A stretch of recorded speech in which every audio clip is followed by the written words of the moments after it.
Darcy can reach that spot in the air. A trailing backman cannot reach that. You learn that over time. You learn that you get a synergy with the player who's playing forward of you in that forward half, forward line of the ground, and you learn his attributes, and the smart players learn to kick it to advantage. So I've never really been a big one for kick it as long and as high as you can. It has to be in some way, shape or form to advantage. And Aaron Norton is such an important player today, as a lot of focus goes on Sam, for him to have an impact. His last 2 weeks in particular have been excellent. I mean, and Derm's probably better to talk about this to me, but he looks more energised to me. And you speak about how important the kick that is to come in. He needs the kick out in front to be able to run and jump at the ball. Number one, when he was the number one forward in this team, anything that landed forward to the centre, he launched that. So he was used to being the number one. Along comes Sam Darcy. He has to readjust his game. It's taken a while for him to understand to being the second banana. In the last 2 weeks, I reckon it's clicked. I reckon it's really dropped with him, and he's learnt to utilise Sam Darcy somewhere else so he can get isolation and that run and jump and that launch. I reckon he could turn into a serious weapon as a second banana. Not too long to the first bounce here at Marvel Stadium. We are so excited for this one. Superstars everywhere you look. The Bulldogs led by Marcus Bontempelli. And for the Crows, Isaac Rankin playing game number 100. What a talent he is. Calling all the action next is Lee Montagna. We'll see you soon on Super Saturday.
Darcy. Hey, Will, how you going? Yeah, I think the doggies might win today. This is going to be an absolute ring-a-ding-ding cracking match. I tell you what, Western Bulldogs taking on the Adelaide Crows here at Marvel Stadium here in Melbourne. Yeah, this is a game where both teams want to be winning this game, be contenders, not pretenders. Look, it should be a close game. But yeah, I do like the Western Bulldogs. I always thought the Western Bulldogs would play the Magpies in the grand final. But we'll wait and see. We'll see what happens later on. I think the Bulldogs sport a fantastic side out on the ground. And, of course, Sam Darcy still to come back into his own and rip the game apart like he normally does. But we're only a minute away from the game. It should be an absolute ring-a-ding-ding. Your tips, Adelaide. Will's tips are Bulldogs. My tips are Bulldogs. It's a great day of footy. We're covering a few games today. We're covering this. So we're going to cover GWS Giants and Geelong. And then we're going to cover Fremantle and Hawthorn later on. Forget about Richmond and Essendon. They're the three games we're going to cover. Hey, let's just have a look at the ins and outs for the Western Bulldogs. Sam Davis and Josh Doolan coming in. Lockie Neal, Taylor Durya going out, and Caleb Poulter is the sub. And, of course, for the Crows, Wayne Miller and Chase Jones and Braden Cook coming in. Going out, Brodie Smith, Lockie Murphy, Josh Rochelle. So big outs going out of the Adelaide team. Chase Jones is the sub. And, of course, the milestone game, only one player out there, is Isaac Ranke for the Adelaide Crows. Playing his 100th game. Well done, Isaac. Surely he'll put in a good game. All right, that is your ins and outs of both teams. We'll do the stats and all that type of jazz at quarter time. All right, folks, let's head down to the ground for the opening bounce. It should be a cracking game. The Western Bulldogs taking on Adelaide Crows. Now both these teams love playing at Marvel Stadium. The Dogs have won 12 of their last 13 here. They've kicked 100 plus in 10 of those 13 games. Adelaide haven't been here too often, but they also love to score when they get to Marvel and run away. Saturday afternoon footy, Super Saturday, and it's Rankin coming off an equal PB. 5 goals last week against Melbourne. It's the second time in his career that he's kicked 5. Straight away goes towards Tex. Thought he was in that contest. Saligo wraps up Richards. Yeah, you can just see how deep the Adelaide mids get. Dawson, Saligo really trying to challenge this Western Bulldogs midfield to defend. Interesting ruck battle as well. Which one of the rucks can get some dominance? Liberatore coming off the highest rated game of his career. Clears the defensive 50. Darcy's first contest coming. Will send it back into the pocket. O'Brien stayed forward. Well done from English. We sort of got the sense from Luke Beveridge's comments that maybe the heat has been put on the midfield and Tim English to really try and hold up their end of the bargain in the midfield. Beaten convincingly last year. You see the communication. Riley O'Brien, right hip. That's exactly where he puts it. Ranky got hands to it. He'll be disappointed he couldn't take it cleanly. Darcy, there's the first win. That match up with Butts. Comes out right to Garcia. And they want to get it moving now. Richards, always so good with ball in hand. Gets it back from Liberatore. Looks into the pocket. Norton's got some separation. Brilliant play from Ed Richards. How slick was that? And that's why it's so important. These transition plays from the Western Bulldogs. You need to try and stop their momentum. So Ed Richards gets rid of the first one. Was able to then stay involved in the play. Good transition from half-back. As mentioned pre-game, Derm, you think this might be a breakout second half of the season for Norton. He's in good form. He goes on the right boot, around the corner. And the Dogs are on the ball early. Well, if Elmer Fudd was playing in the forward line, that kick hit him at lace out. There was probably about 1.5 metres the ball could have dropped into perfectly there, and Ed Richards hit that target. He overclubs that anymore. If Norton doesn't get to it, it's out of bounds on the full. If he drops it any shorter, it gets touched. It was a perfect kick. Norton did everything on his end to finish it up. What a kick by Ed Richards. Shows Mike Lanny was the player that after Ed Richards gets rid of the first disposal, just let him go, fell asleep. just got an eye on Isaac Rankin, guys. He's been out with the trainers. The physio gestured to his knee, so we'll have a close eye on that, the 100 gamer. Thank you, Sarah. That is why Ed Richards is the #1 rated player in the competition. This time it's the Crows that'll win the clearance. Dawson to Saligo. High ball, Caulfields. Slowly building. There he is. Yeah, big task today on Fogarty. Giving away a little bit of height, but certainly looks like he's got the build to have that matchup. Oh, turnover. Keys assesses. He hooked him board and then he went for the goal. He was short option. He looks at the hands. Yeah, he had to show more composure.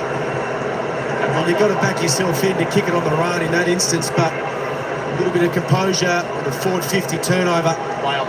There's Isaac Rankin in game 100. It's 48 games for the Gold Coast Suns, former pick #3.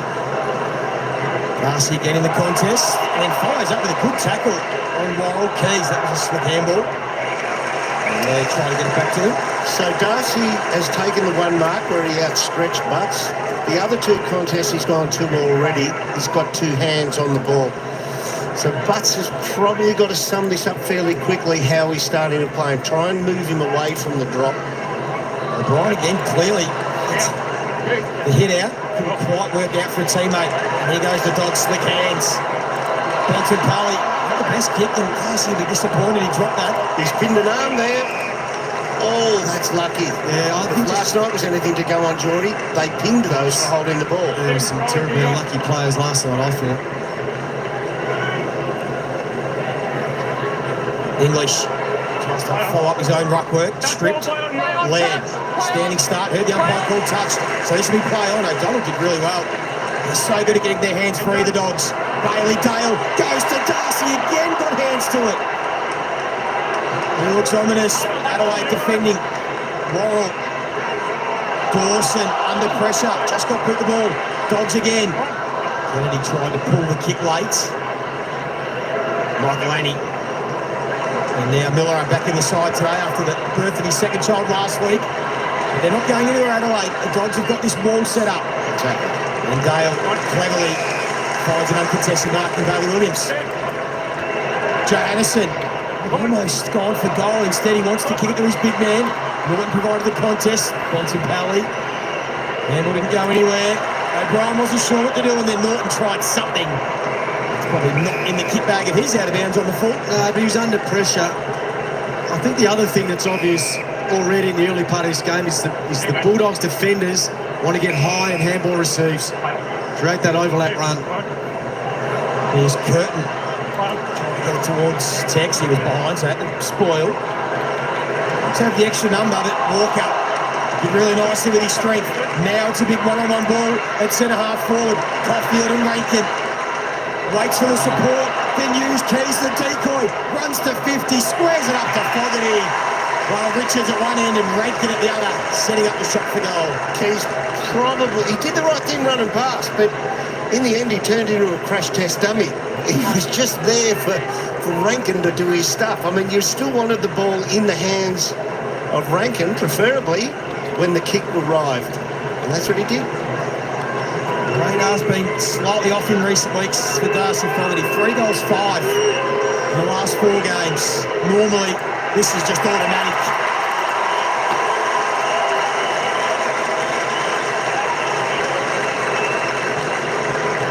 Yeah, it's a good finish by Fogarty, so you get some confidence through that. I love Tex Walker on the wing. It looked like he was gone for all money. He had a second chance to strike that tackle. You see here, Davidson shrugs him off. Shows great strength, and then this was the other one-on-one for the ball. Caulfield did a really good job to bring that ball to ground. In his 100th game, Rankin just shows the class and skill that he possesses. He wasn't in a dominant position early on, Rankin, just caught behind, worked his way to the front. You usually let those really classy small forwards goal size are in some trouble. Great trades, the Adelaide Crows. They traded pick 6 in 2022 for Isaac Rankin. And the Crows win another centre clearance. Saligo partially smothered. There's young Dolan. His handball picked off. That was good by Taylor. Coming, steps inside, and then out the corner of his eye saw Curtin drifting down. Great bit of play, and his teammates now telling him to go back and have a shot. He was going to rush then, wasn't he? So two experienced players around him, one being the captain, Dawson, just settled him and said, pointed to the goal, said no. Settle, take the shot. Jeez, come on quickly, this lad, hasn't he? Game 24 this afternoon. And around 13, Rising Star nominee against Brisbane. Of course, had that massive breakout game a few weeks ago against the Tigers, where he had 26 and 2. He's become an important member of this team. And as we expected, it's a fast start. Yeah, so his opposing wingman was Riley Sanders. So he was drifting back to the goal square to try and provide some aerial support, and Curtin just stopped. And that's where they've found a little bit of space at the moment. You see the Rankin kick to Fogarty, the kick there to Curtin, the lateral kick when the Bulldogs defenders and the wingmen are getting deep inside their defensive 50 to try and protect the goal square. Just see here coming, look laterally. Curtin all on his own.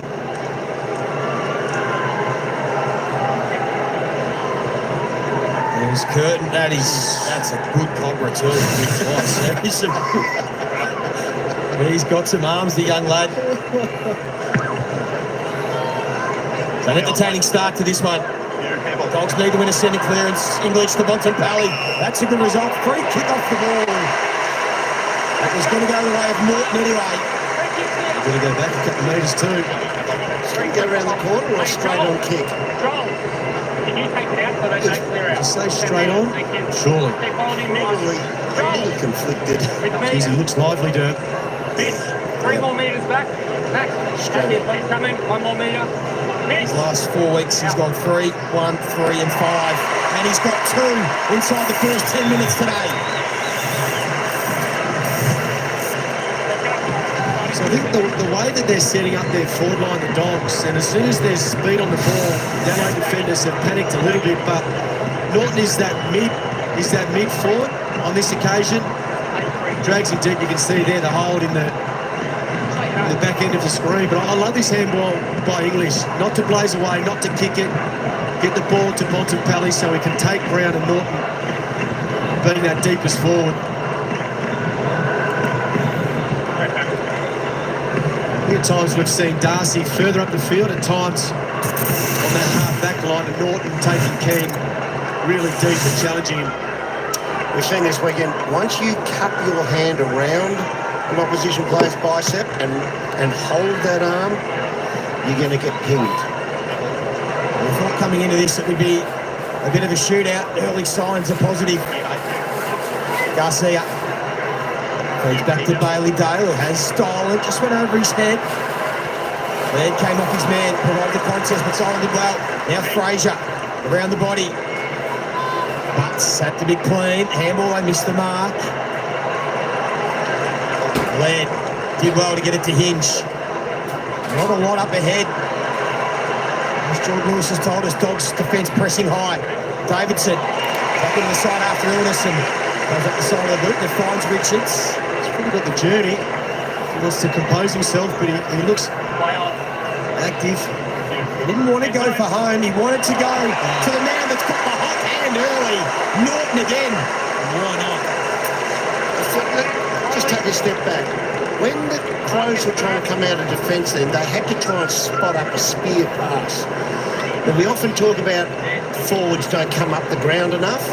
Adelaide forwards, those 3 key forwards all came up too far. So there was no 50, 60 metre hook down the line of representation. Norton for number 3. He's got all of them. And he might be in for a big afternoon. Ended out in the full as well. So what I'd like to see, one of the Crows forwards just a little bit further off the ball. Don't gobble up all this space. But this is at the moment, Norton's just waiting for, oh, that's a beautiful channel opening up there. Didn't get used. If he met that kick, that was phenomenal.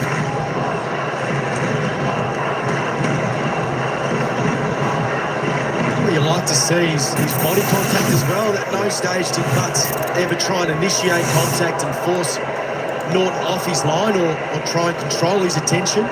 Just allowed him to control front space and run and jump. Phil Thorpe now in the ruck. Riley O'Brien takes his first spell. Berry. Couldn't clear. Garcia. Sharp again, the hands. English just took a little bit too long. Fogarty throws the don't argue to Lob. Has Tex out the back. The kick was great, but O'Donnell's defence was even better. Brilliant work from young James O'Donnell. They're not out of trouble yet. Coming. Keys. First behind the day. He liked that one again, Tex. Could have been a little bit more forceful. Like the long arms. Good jump. Yeah, you got to try and round him in front. Caulfield was looking for Sanders, who slipped. An opportunity for Adelaide. Peatley just had a little fumble. Richards got a little knock on in the handball from Fraser, the beauty. Bontempelli with time and space. Tries to go to Vandermeer, and saw that Riley West was outnumbered, so he just held on to it for a little bit too long. And now Keane, a little steady. And we get an uncontested mark. Phil Thorpe's kick, difficult for Peatley, and we get a boundary throw in. Like Keane there, Ricky Dopping turning back inboard. They're reluctant to go long there, the Doggies. Adelaide have a spare defender inside the forward 50. So just had to try and use the numbers. Bontempelli takes a seat, already with 7 disposals, most on the ground. Saw the pressure factor, both teams well over 200. It's a good game of footy early. Liberatore beat Kennedy for a 1-on for a 50-50 ball. And then his kick on the right boot. Drop on Worrell. Contest everywhere. Berry again. Did it well, but Kennedy just did enough to affect the kick. And there's Darcy.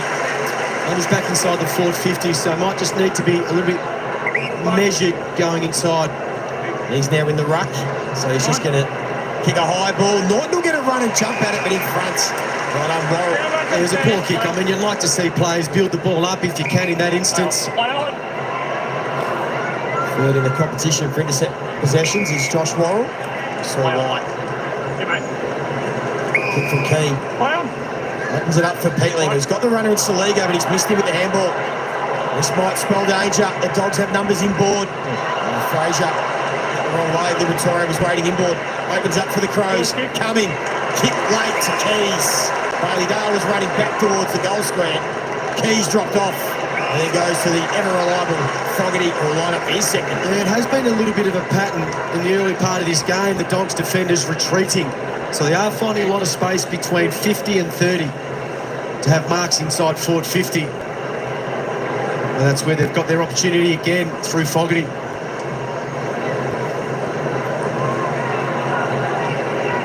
Darcy Fogarty, his 8th season, 41 goals last year as a PB. He's got 2 already, up to 33 on the season.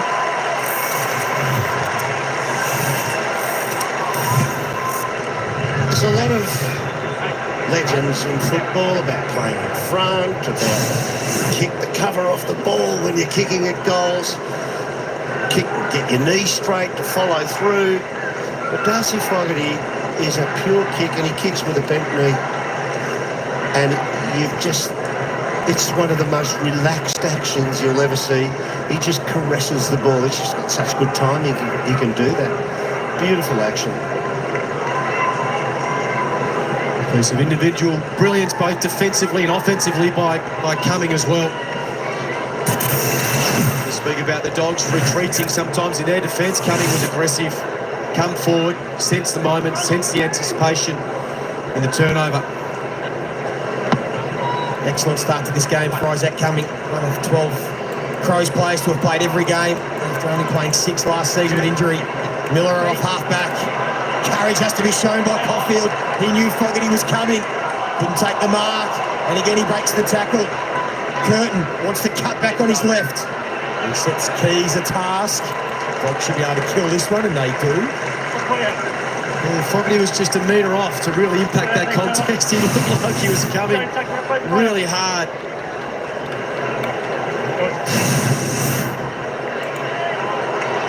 Towards a 1-on-1, hinging goal there.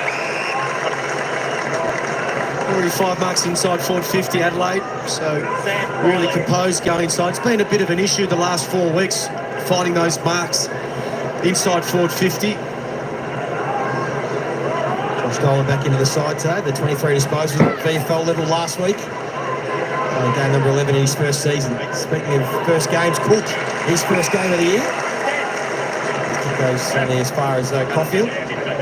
The switch is covered off. Adelaide look really sharp defensively. So Caulfield has to go long down the line. It's not a bad option. And Darcy's in the contest, so he might have caught the knee in the back. Comes to Dale. He pulls his kick to Norton, who's chock full of confidence at the moment, and he wants to wheel and go. There was an open forward line. They were all running back towards goal, but Michael Annie stuck to his task. Couldn't take the mark. West had Vandermeer in support.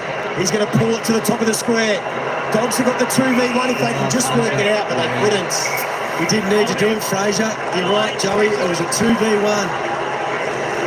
But he gave away the free kick to Curtin. Just grabbed his arm, didn't allow him to jump at the ball. Just didn't need to do it. Fist on that forward entry, you called it, Lee. Every Dogs forward ran away from the kicker, looking to go goal side of their opponent. You'd love to have just one to just change the thinking and come back at the kicker. Peatley, a couple little fumbles, but still able to get out of that clearance. The build-up. Dropped by Braden Cook. Hard-running Keys, got some separation. And Rankin is providing a target for him up ahead. That's where the kick went. It was just over the fingertips. Rankin with the smother. Goal and pressure everywhere from Adelaide. It's only one of the other observations, Joey, is once that stoppage is either won or lost, Adelaide look like they're getting out quicker. So spreading to the next contest, whether it be offensively or defensively, Dogs just look a little bit slow to leave at the moment.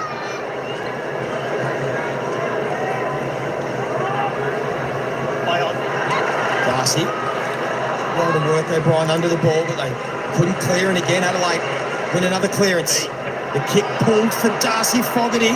Again, Bob's arms got the spoil in. And the sweep and handball sets up the run of Johannesson looking for Davidson. And a free kick out of the way of the Crows. Really? Block. Interesting. He's saying that Davis had to get back to the footy. He was trying to contest and Curtin got to handle it. Talk us through. No. That's a free kick. There's a mark. It's taken by Tex. That's their 6th mark inside 50 already. So this is a... Sorry, played on. Interesting. Trying to get it all the way out to Cook. It's a poor option for a man who's played as much footy as Tex. An opportunity, goes begging. So, on Taylor Walker against O'Donnell, we saw the O'Donnell spoiled before when really he was out of position. 3 times I've counted already where Taylor Walker's got him in the wrong position, and it's just a matter of time until Taylor starts clunking those marks. He's getting goal side of him, and with his superior body strength, that could be a little dangerous close to goal. O'Brien, another brilliant tap down to Dawson. Heard Rankin coming, breaks another tackle, and then kicks it again towards the Taylor Walker direction. This time, he just created a little block for Isaac Cumming. The Bulldogs players want the free kick.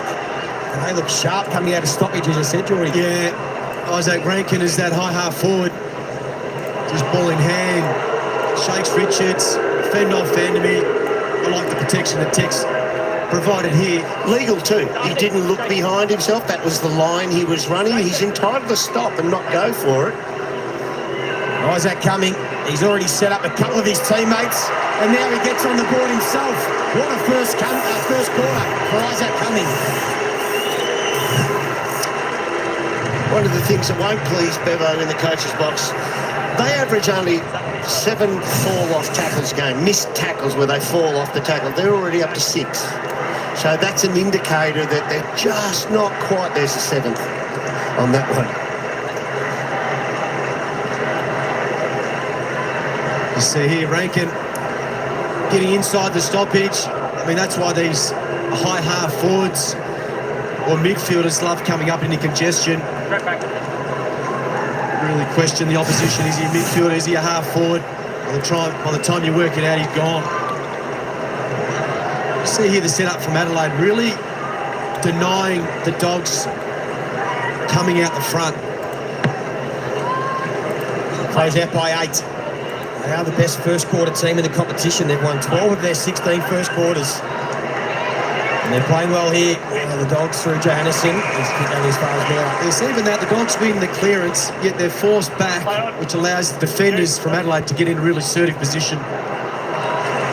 Rob again with another spoil on Philthorpe. Didn't calculate it all that well either when he came forward, Johannesson. He had to know that he was going to be contact under pressure.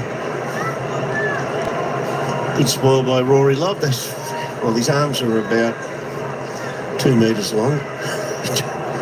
The 6 intercept marks against North Melbourne last week, an equal career high. At the moment, he's got the spoils going. Big footy, Richards. Flicking out to Vandermeer, who had Bontempelli fall to the ball. That's an uncharacteristic fumble from Bont. He might have to clean up his own mess. Not a problem for him. Gets it towards Vandermeer. Couldn't take it cleanly. Dawson's in some trouble. Looks like his nose got smashed in a head-on collision. Coming 8. Riley, 10. And he went down pretty quickly. 5 disposals, 4 clearances already for Jordan Dawson. Coleman by himself. It's going to be open out the back. So Bryant, who wins this one, tumbles the ball. Dawson will have to chase after it. He's going to have to beat 2 of them. He makes a pretty good fist of it, although in the end the 2 went out. It's Bramble. The kick is terrific for the leading English. So that's where he checked his kick then and just summed it up. And now Darcy on the lead. English pops it up. He popped it up too high. There'd be only one person in an AFL footy that could have got a hand to that. Rob doesn't know. Rankin was all over him. Rob knew that it was play on. He's not going to give away a 50. Rankin heard it. Yeah. And now Rankin's called to play on. He's not loud enough for them out there, that umpire.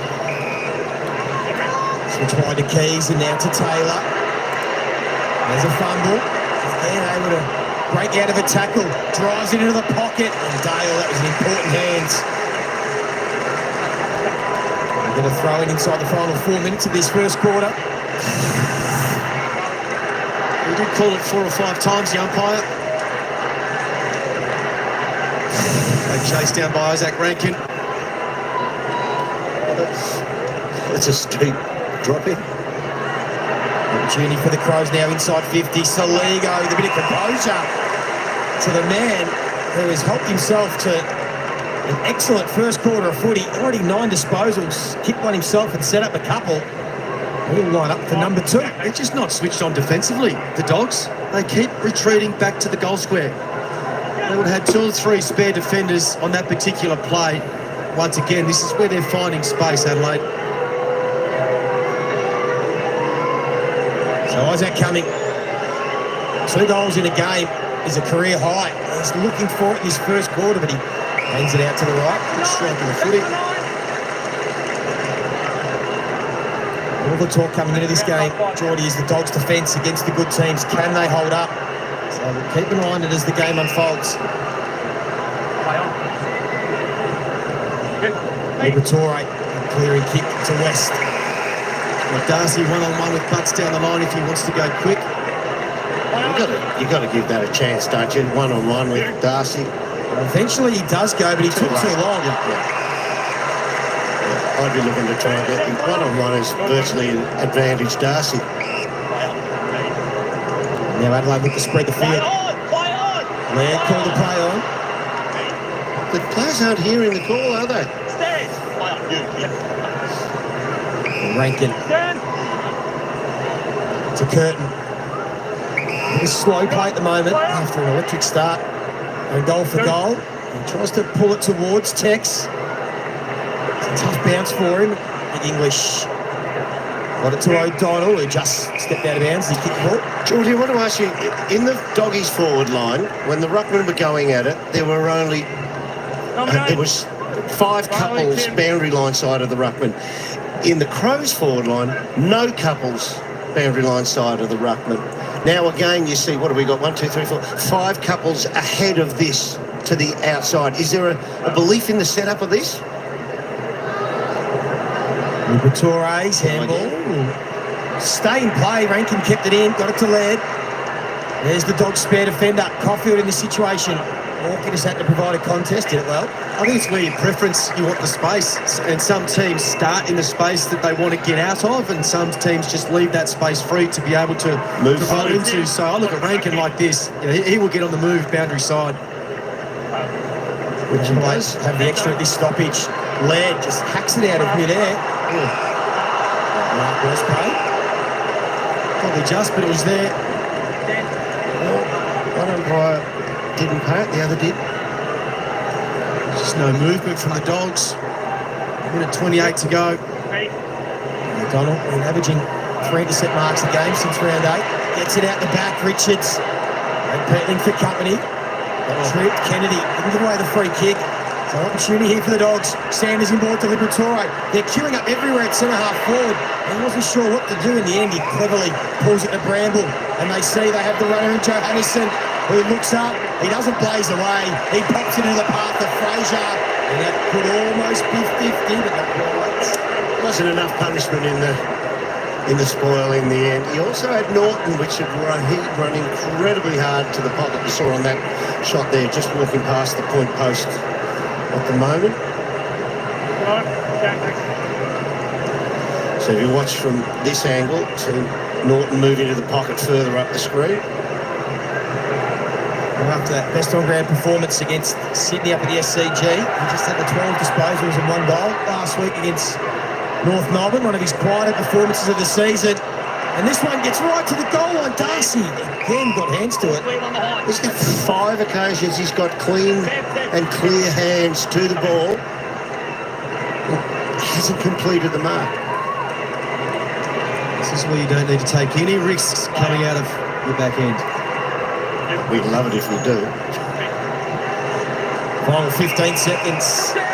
Be enough time, you would think, for Adelaide. We'll be satisfied to take a 7-point lead into the quarter-time break. It'll be their 13th first quarter win of the season.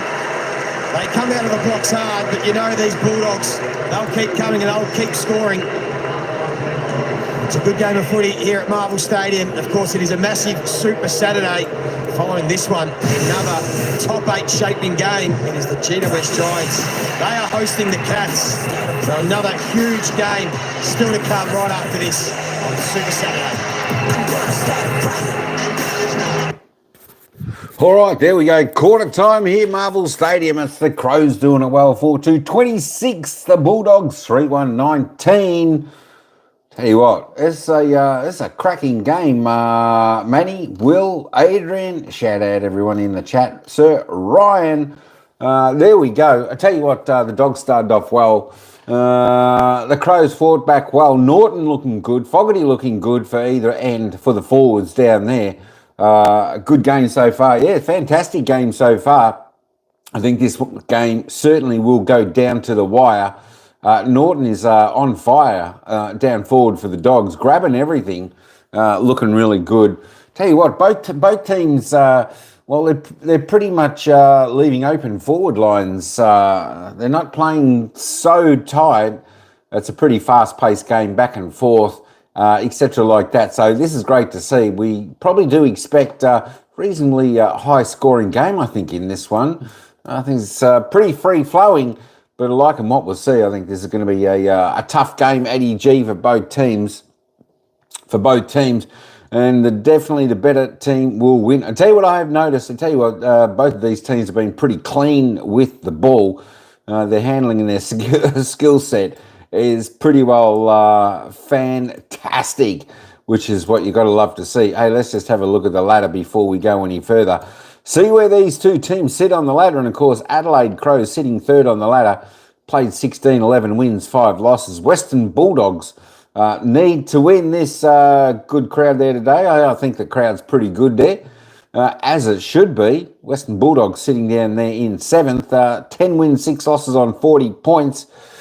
It's a game they need to win to cement themselves in the top 8. There we go. Otherwise, they could be a chance of dropping outside of the top 8 if the Giants and Freo happen to win today. Can you believe it? Eddie G. Freo could be back in the top 8 if the Dogs lose this and games go your way. If I turn the live ladder on, though, and Adelaide do win, they'll jump up into 3rd, and the Bulldogs will be down there into 7th. There we go. That is the live ladder at the moment. Let's have a quick look. Let me just have a quick look at the goal scorers. We got multiple goal scorers already in this opening term. As I said, Aaron Norton on fire. He's had 5 disposals, 5 kicks, 3 marks, 3 goals straight. Aaron Norton, and the only goal scorer so far for the Western Bulldogs. For Adelaide Crows, Darcy Fogarty, I tell you what, he looks pretty good down there as well for the Crows. He's kicked 2. He's had 4 touches, 3 kicks, 2 straight goals. Daniel Curtin and Isaac Cumming singles to the Crows. Ball magnets, there we go. Isaac Cumming, that's not a bad start from him. Top on the table for the Crows, 10 disposals, 7 kicks, 3 handballs, 3 marks. He's kicked a goal. And, of course, Rory Ledd's next best on 9 for the Western Bulldogs. Tommy Liberatore, he's in and about this game, that is for sure. He's at 8, equal best with Fraser and Tim English and Bailey Dale and Marcus Bontempelli. Those 5 players for the Bulldogs all having 8 disposals. There we go. Let's just roll it down a little bit. Ranky looks reasonably sharp out there this afternoon. 6 touches for him. Jordan Dawson, the 6. I think he's the Adelaide captain, isn't he? Correct me if I'm wrong. As I said, Norton, 5 touches, 5 kicks, 3 goals. I tell you what, he's kicking dead eye straight today. That's what you got to love to see. Tex Walker only had the 3 touches, 2 kicks, 1 handball, but he is contesting the ball, bringing it to ground. So he's doing his roll out there today. So he's looking all right. The big man, Tex. Of course, Sam Darcy, he's been the target a few times, doing a little bit of ruck work as well. You know what? I tell you what, he has a hard job out there down forward because he's always got 2 or 3 flying with the ball with him, especially with his 3.9 metre reach when he reaches up.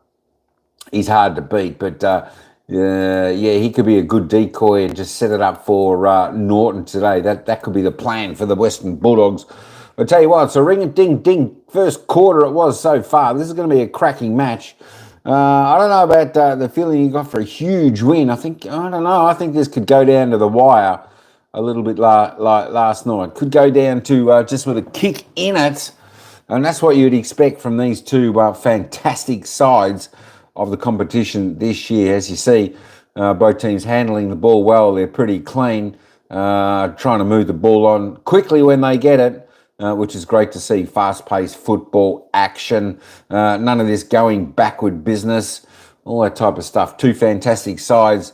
Both teams wanting a spot in the top 4, of course, running into the finals. So both teams going to give it their best shot. Absolutely fantastic game so far in the opening term. And looking forward to more of this fantastic action coming up in the second quarter. And that's where we're going to head now, folks. We're heading back down to the ground for the bounce of the ball for the second quarter. It's the Crows by 7 points. Quarter on Sam Darcy. Yeah, thanks for that, Sarah. That's a big story for this game this afternoon. Nick Murray, of course, has been playing some sandful footy, just trying to get his form of fitness, but it's going to put a bit of pressure on Worrell now. Straight away, the first setting clearance will go the way of the Dogs, and they're going to test now this Adelaide defence. Goes to Norton, who takes the contested mark and picks up where he left off in the opening turn. As soon as that whistle went for the free kick in the middle, did you see Riley O'Brien run back? He's thinking, I've got to get to Sam Darcy. Couldn't quite get there. He was about 3 metres this side of the pack, and he just had to watch. I think Tim English knew that he was charging back there as well, so it's probably either a free kick to Darcy. Yeah, there's O'Brien just gets into the side of the screen there. Aaron Norton looking for number 4. And maybe he might have a PB by the end of the day. Yeah, so the centre bounce free kick, and you're exactly right. Riley O'Brien charged back to try and get back into defence and help. And I think Tim English recognised that, so he had to get on the boot as quick. You can see there, look at him charge back, not necessarily referencing the ball. And as he turns, the kick has already gone to a deeper position inside forward 50. So once again, it's either a free kick to Sam Darcy. In this case, it was a mark to Aaron Norton, who is looking really sharp in that forward 50.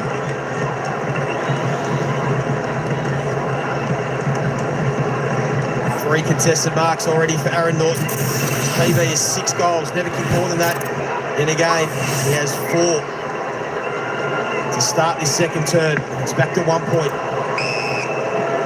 Just on that matchup, Worrell's gone to him now. It was Keane early. Keane's rolled over to Sam Darcy. Worrell's got the matchup on Aaron Norton.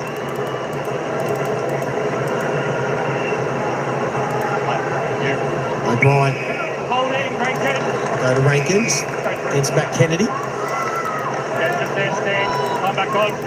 So with that trade from Rankin, little sliding doors moment. Also in that trade to the Gold Coast was a future pick 3, pick 45. That went the way of the Bulldogs eventually for Joel Frazier. And now the Dogs will try and win this footy back. Coming through. Brilliant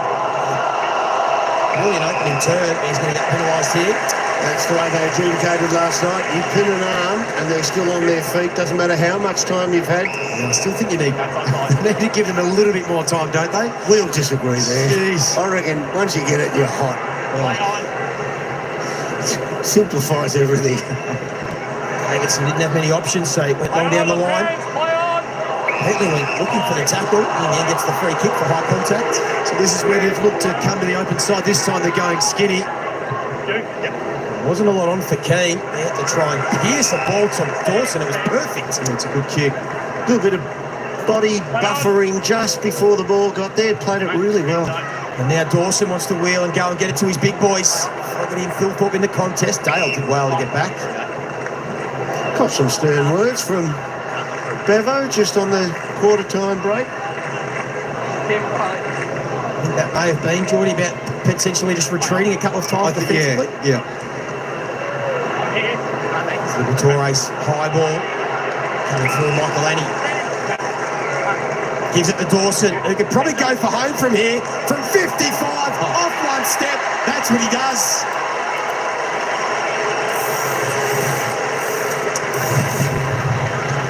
It was the right side, wasn't it, Derv?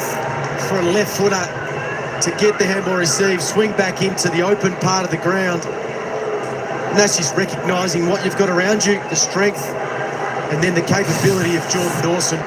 So you watch Michael Annie mark this. Cooper Hines, right-hand side of your screen. That's his opponent. He let him run to that, and he's the one who took that first mark before handing off. Gee, that's a good strike of the footy. That's a beautiful kick like that. And the Skippers had a great start to this game now. 8 disposals, 4 clearances and a goal.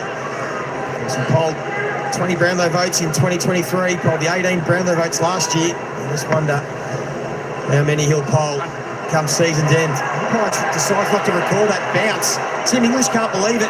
Berry takes full toll, kicks it deep. Phil Thorpe will do the crumbing. The big man with a Rovers goal.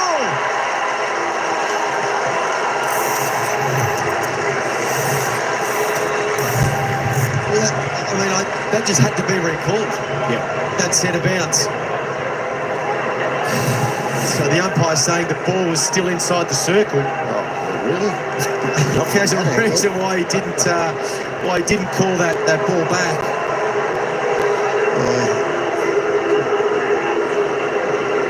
He was just outside, but look at that. A good goal nonetheless. Stayed on the ground. Allowed his direct opponent to compete in the air, got front and centre. I think those statistics for the umpires about recall bounces and that's where it hurts a bit. They think, no, we'll let that one go. That'll look better on the non-recall. Well finished though. Yeah. Caught his way through it really well. 3 Dogs went up. And Phil Thorpe stayed down. Now to 13 points again after it was 1 point a moment ago. It was Kennedy that caught one. Berry strapped himself out of there. Just the 2 disposals for the Big Bison, who's had an excellent season. What a great pickup he's been. Liberatore got the hands free. Davidson got good purchase on that off a standing start, but Keane and Worrell work together. Norton got the smother in. Dawson's there and a beautiful kick for Fogarty. As Cook running past. He assesses his options and just with some nice composure finds Thilthorpe. Yeah, it was a really great change of angle by Cook. If you had have kept coming to the open side, if you had a look further down the field, the Dogs had covered the perimeter. So it would have been hard to find a mark inside forward 50. You just see there, change of angle, come back inside, and then bring back Riley Thilthorpe leading up. Well, the kick that came across the ground is what did the damage. It just opened the field up. They kicked the crumbing goal a moment ago. And now the set shot from 50. Thilthorpe goes back to back. And they get a nice little handy lead. So we have a look at this, Geordie, how the ball came out of the back line, and it goes on a 45-degree angle from the back of the square to the wing, just inside the wing. So that starts making players run in the zigzag motion. Thilthorpe, who's come from the other pocket, comes back at the ball carrier. Usually O'Donnell has got great position. If you know, the forwards force him back down the skinny side towards congestion. It's the vision and the ability of Jordan Dawson to find that mark in the corridor breaks the play open. The offence is flowing for the Adelaide Crows. It is, yeah. It's interesting, Taylor Walker just got picked up by O'Donnell, and Taylor Walker's gone straight to the goal square. Whoever gets O'Donnell wants him in the goal square. Liberatore with the handball over the shoulder to English. Charging at it, Laird. Liberatore goes at it again. Brilliant play. Bontempelli now. A chance for Darcy. Has to try and reposition himself. Oh, again, he got hands to us. He's having one of those days at the moment, Sam Darcy. A little bit more grippo. Hinge. Happy to clear the area. And O'Donnell with too much leg speed for Walker. He'll send it back in. The fist falls to Fraser. Tackled by the shorts from Laird, and then Vandermeer did what he wanted to do, just couldn't quite execute. That's 6 times he's got 2 flat hands to it, and hasn't been able to. Right, so there's the 2 hands there. Credit Keane stayed alive the whole time, and a little poke spoil off the chest. Darcy doing the ruck work. How clever was that from Richards? Liberatore got it to Bontempelli, back to Richards. Has it gone far enough? It'll go right to the line. I think it's carried. Richards just continuing his fine form. They needed that one, the Dogs. The ring down there. Hardy, I'll take it. Sure. Great shape and great handball by Bontempelli. You just see here the work that's done off the ball. Liberatore to block. Kennedy coming through. Richards in the first instance has that ground ball, and then he keeps on the move, left foot up. Once again opens himself up. Here's the ball hung in the air for an eternity. Clearly over. You love to see inside the forward 50 movement, blocks and deals. Midfielders getting to work. Both teams have real weaponry, don't they? Like real offensive weapons.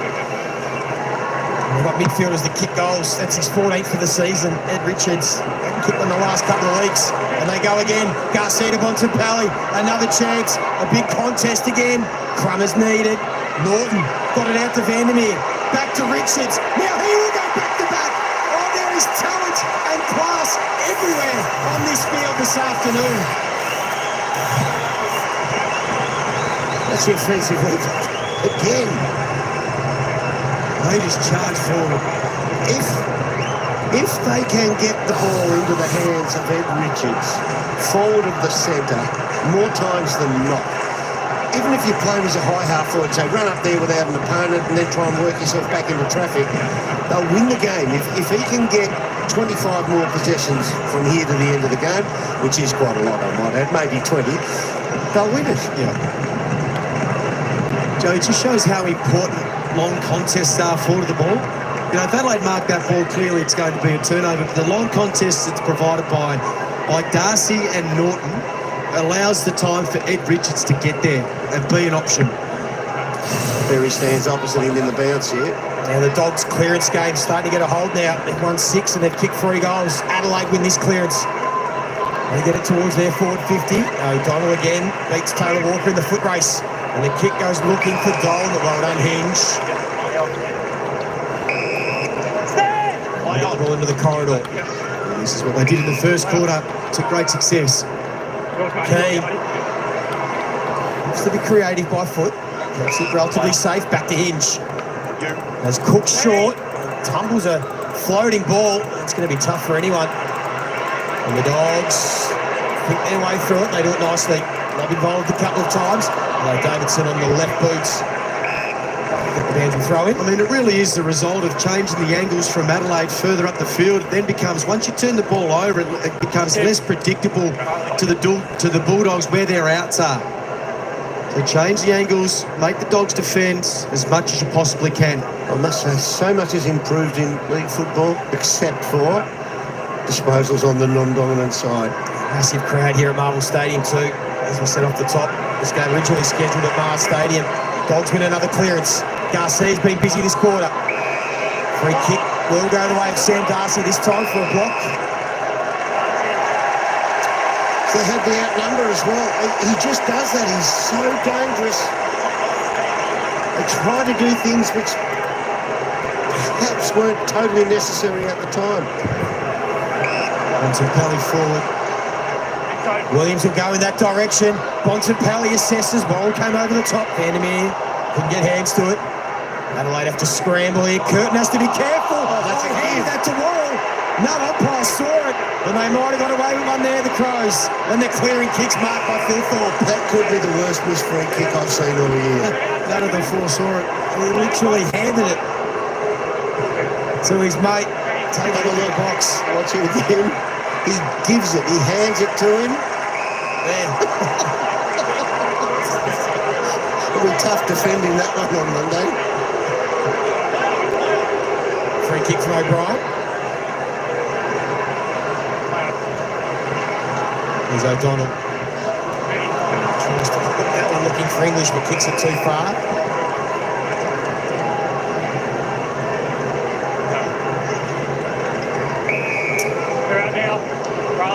Come to the open side if they can. They've got numbers down the line. Miller had a look and in the end chose to kick it to a big pack of players. It's Neil Bullen. Hardly been sighted. His first touch of the game. Hits the base of the post. Even that kick from Miller, you'd love to see a change of angle just to try something different rather than to go to a big pack all the time. Riley Sanders or Scott. That was English. Slip through the fingers. Miller might make them pay. Kicks towards Fogarty. Well done from Caulfields. Riley Sanders was caught on Taylor Walker in that last kick that came to, second last kick that came to the top of the square, and he gave an almighty hoik push in the back. How the umpire didn't ping that one. So let's just say at this point in time, they've evened up with non-free kicks at either end. There's Williams. Would have been holding the ball. That came off the foot. Might have been a Rankin and drifts out of bounds.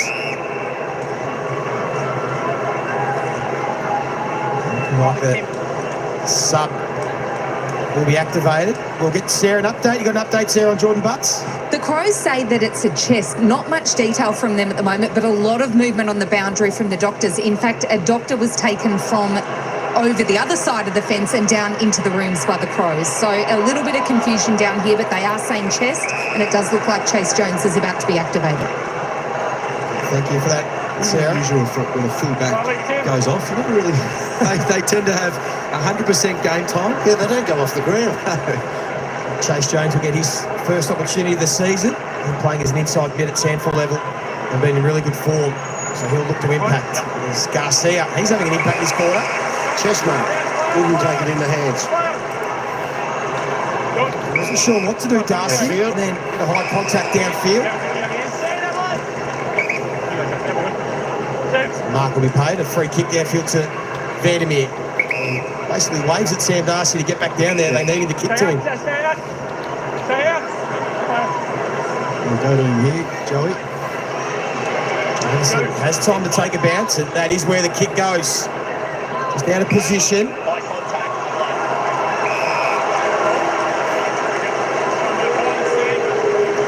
Free kick to Michael Addy as the sub has been made, so Jordan Butt's officially out. And Chase Jones will come into the game. Caleb Poulter, the sub for the Western Bulldogs. They've denied this part. The Dogs this quarter, 24 marks in the opening quarter, only 7. That's a free kick. Only 7 so far to Adelaide, so they've forced them to kick long to a contest, probably more often than they would like to, Adelaide.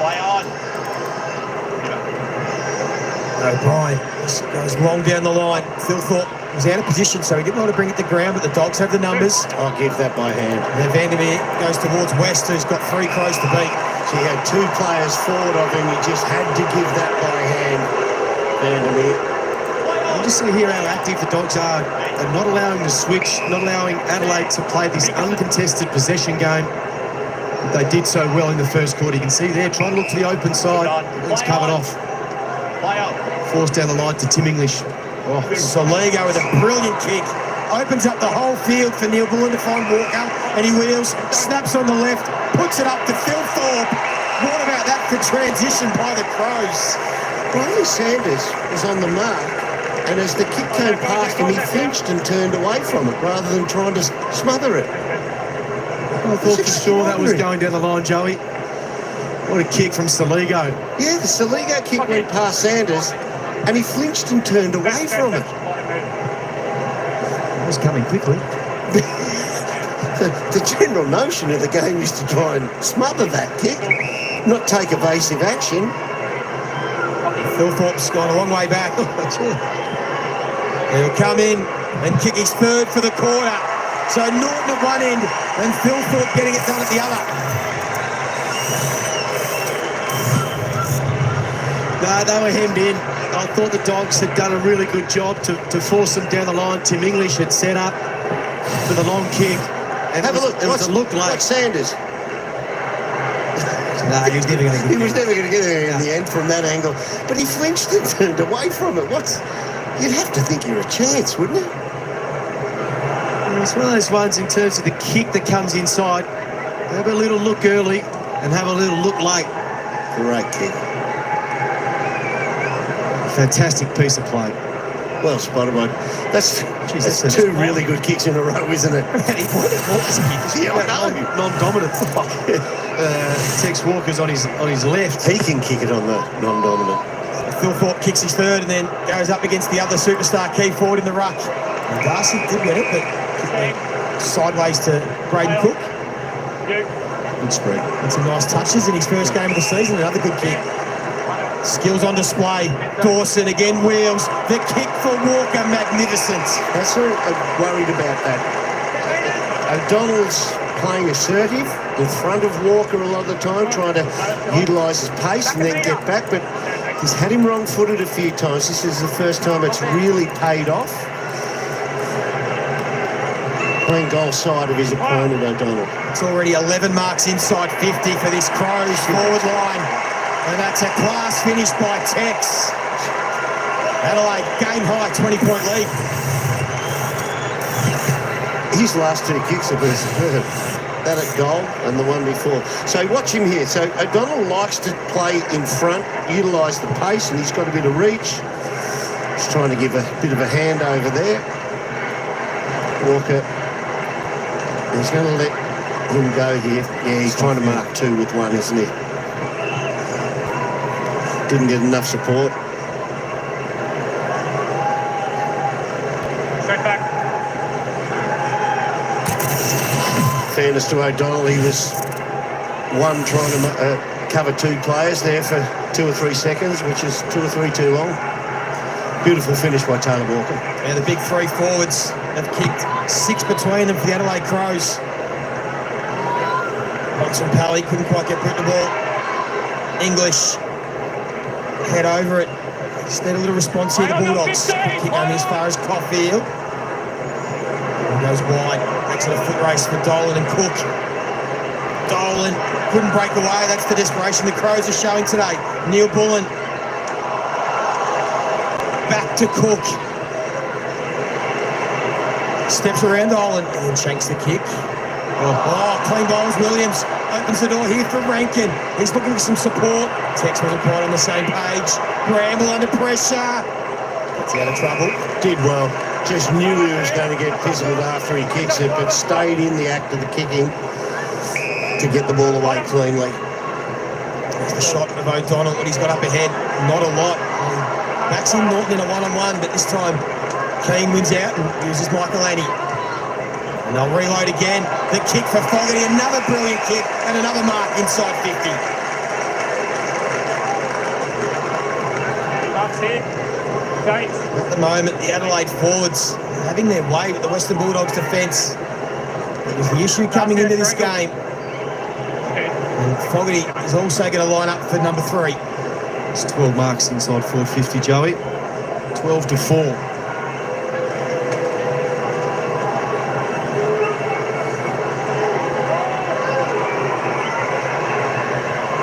Starts it out to the right. And it comes back. Yeah, so Fogarty 3, Walker 2, Philthorpe 2. 7 between the big boys at the moment. Oh, he looked like he lined up for a torpedo then. I'm not sure. That's our 5. Play on. Pally disposed of number 14. Clearance as well to Richards. Thought about giving it back to Bontempelli. Instead, goes through the corridor to Kennedy. Bontempelli's still on. Gets to him eventually. Could have gone back to Richards, but He's got English crept down. If he looks to his right, it's Hines that provides a lead into the pocket, and that's a beautiful kick. But he was just patient, Bontempelli, waiting for the forwards to get to work, and it's young Hines on the end of it. Showed really good composure. I mean, 3 experienced players. Play on. So Hines will step around, snap, and finish nicely. And ended that on the Dogs. Yeah, he didn't look like he was going to take his time. But the build-up from half-back involved Ed Richards, Bontempelli. You just see the way they work through it. that was the kick that opens it up, the one that goes into Richards. You love to see sides. Once they get it in the corridor to not give the corridor up and try and kick the ball in there, give themselves a chance. Once you approach that forward 50, to access a lot of it. Good lead, good inside 50 connection. Keep Hines' 4th goal of the season. There is Jordan Butts. He's moving very slow, isn't he? He doesn't look well. No, he looks sick. And the doctor you saw behind him there was the one that came from over the fence to assist. We know the AFL has umpires at the ground that can be called on to help out, and a more conservative approach with chest injuries and potentially any internal injuries post Christian Chahaka. Thanks, Sarah. So Chase Jones, the sub, has been activated. Liberatore trying to squeeze out a ball forward. Adelaide, they have the answers. Berry, handball. Difficult for Keys. They're trying to get to the outside if they can. Saligo, who's taken high. O'Brien decided to take the advantage and made it difficult for his midfielders, but actually made it work well there. Is Jones. His first possession, Fogarty. Berry was on. Ran hard to get there, Barry. Kick was just poor. That kick wasn't great either from English. Dawson didn't quite hold on to it. Dawson leading the way for the Crows with 11 disposals, 4 clearances, 5 score involvements and a goal. Bontempelli and Liberatore leading the way for the Dogs. Richards had some forward momentum. Norton hasn't seen a lot of it the last 10 or 15 minutes. Curtin, his handball. Saligo was really expecting it. Dogs have just lifted their pressure and we sense that and had to find an uncontested mark.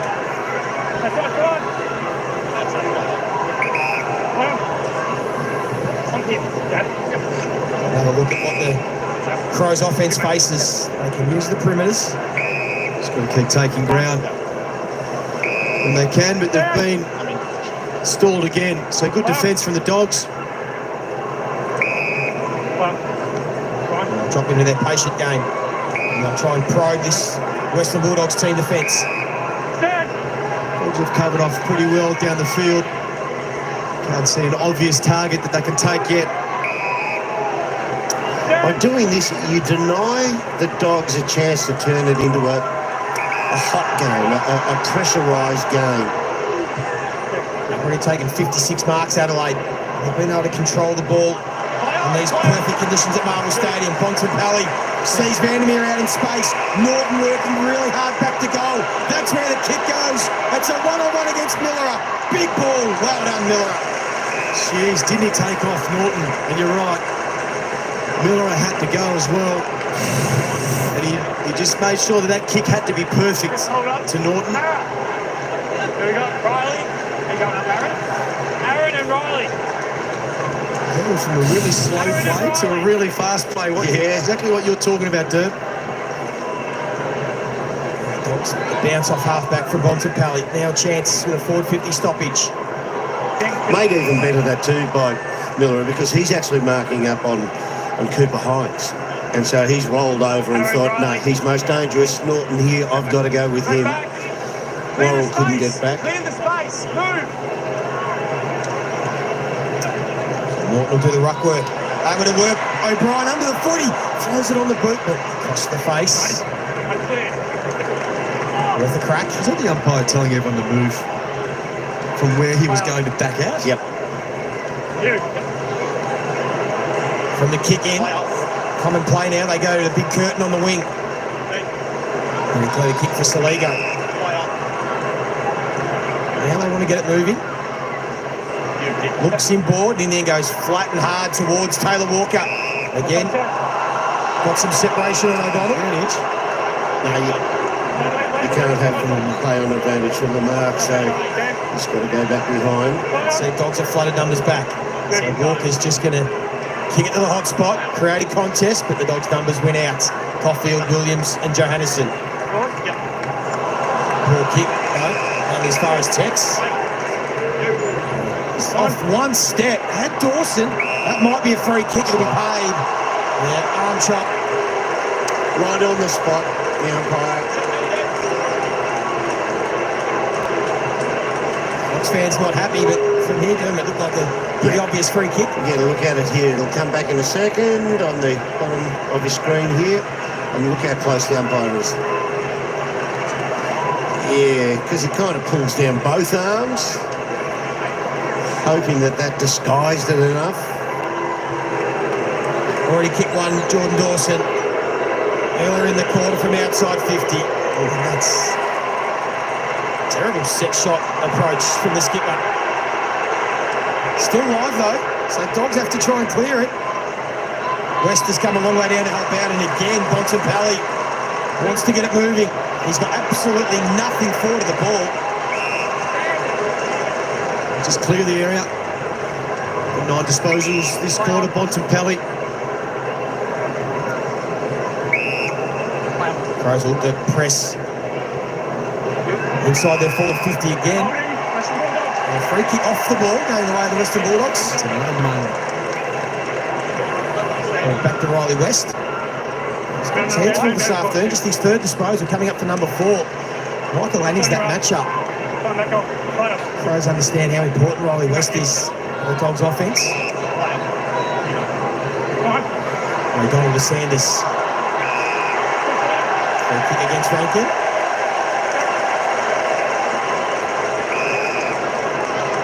Dogs fans feeling a bit hard done by. Getting involved in this one. So a chance here now for Sanders. The skies a high ball. Says good luck, someone go get that. Bont stood under it. Fraser got the crumb. Now Bramble tumbles one to the top of the square. Richards, dangerous anytime he's inside 50, but quite on that occasion. Still danger zone now.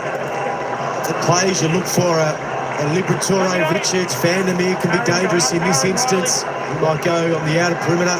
You'd be on high alert for him. Riley West, just watch the work that's done off the ball. Big final minute to the half. Dogs with a chance inside 50. All the guns are at this contest. Kennedy tried to go through. Fraser goes off the ground. Almost made something happen. So if we have a look inside the rooms here, there's the doctor talking about touching his own chest, talking about some of the injury that perhaps has happened to Jordan Butts, family in there. Dawson won the contest on the wing, opens up the door for the Crows. Curtin has time, there's still 30-odd seconds on the clock. Open forward line, Cook understands the situation, kicks to advantage for Thilthorpe. And again, the ball movement and the passing inside 50 has been brilliant. With the advantage of us being here and watching the game, you can see that Thilthorpe does all the work to mark this just as the kicker is swinging onto his right foot. About now, Thilthorpe's doing the work, and that gives him the separation. And he steers it home, Riley Thilthorpe. He's got 4. And the big boys are putting on a show at Marvel. You just got Rory Lobb in a really difficult position where Lobb didn't know whether to watch the ball or watch his direct opponent in Thilthorpe. And he ends up turning his back on the ball when Cook was going to kick that. Riley Thilthorpe just got into the dangerous space in behind him. So this will be the angle we get a view on. See this. Rory Good lead Lobb. up, good hit up. So watch him engage here. He's turned his back. Just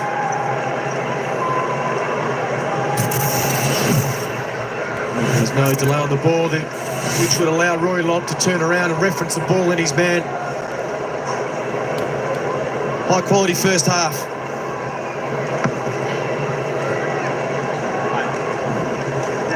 A big second quarter from the Adelaide Crows. They kicked 6 goals to 4. And we thought coming into this one it would be a shootout at Marvel Stadium. And these two teams certainly haven't let us down.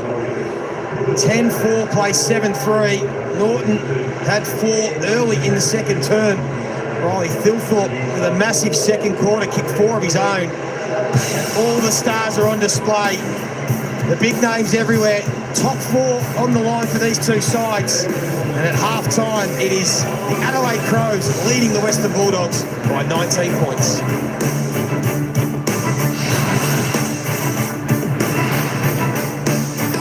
All right, there we go. We'll be back with the commentators after the little break they have. But I tell you what, it's halftime here, Marvel Stadium. The Adelaide Crows doing it well, folks. 10-4, 64. The Western Bulldogs 7-3, 45. I tell you what, we've got some nice straight kicking by both sides here at EG. We've got some good straight kicking. Tell you what, Adelaide took control in that second term. Of course, leading the margin, 19 points. Riley Thilthorpe, he snagged 4 in that second term. Looks super dangerous. The Dogs just lost a little bit of their composure, just bombing the ball out of their defensive 50. Look, I think halftime came at the right time for the Dogs before any more damage was done. Great game to watch. This game is fantastic, of course, for Freo and the Giants, that is for sure. They'll be all cheering on the Adelaide Crows. Tell you what, I didn't expect this game like it is. I thought it'd be a little bit tighter. Adelaide Crows certainly look like they are contenders, not pretenders, coming down to Melbourne, getting the job done so far at half-time. Absolutely fantastic. You can't praise Adelaide Crows high enough. I tell you what, their ball movement, their execution, their skill has been elite so far up until half-time in this game. All right, let's go and pop over and have a look at the goal scorers, because we're going to have a look at Riley Thilthorpe. There he is, tops the ladder for the Adelaide Crows. 4 straight goals. He's had 6 kicks, 4 goals, all in that second term. I tell you what, the beast, they call him, the beast, Riley Thilthorpe. That's what he certainly is, tearing them apart. Darcy Fogarty, he's got 2. Tex Walker with 1, Jordan Dawson and Daniel Curtin. Isaac Cumming, all singles there for the Crows. For the Western Bulldogs, the Woof Woofs, Aaron Norton, he looks pretty good out there as well. A little bit quieter in that second term, but of course the ball wasn't delivered to him like it was in the opening term. The pressure from Adelaide was just fantastic in that second term. He's got 4 goals, 1 though of 8 kicks. You can't complain about that. He's doing his job. Ed Richards with 2 for the Doggies. Cooper Hines, the other single goal scorer. I tell you, one player that's not having it all his own way, of course, that's Sam Darcy this afternoon. Still looking forward to seeing him come into the game, take control for the Dogs. But Marcus Bontempelli, he leads the way out there for the ball magnet out there. 17 disposals, 8 and 9, 2 marks, 3 tackles, 3 clearances. He's having a good game. Bond doing a fair bit of work down back, getting some of those clearances down there. Tell you what, just as well, he's playing a great game today, keeping the Dogs in it. Tommy Liberatore, back to one of his good games. 14 touches up until half-time. Next best is for the Crows. Only 13 disposals, so no ball magnets really for them. They're all just sharing it around like good teams do. 13 for Rory Laird and Dawson. Josh Worrell on 12. English having a good game also for the Dogs on 12 disposals. 12 hit-outs, 3 clearances. The big man. There we go. All right, we'll come back to the stats in a moment. Let's just head back down to the commentators for a little bit of analysis on the opening half.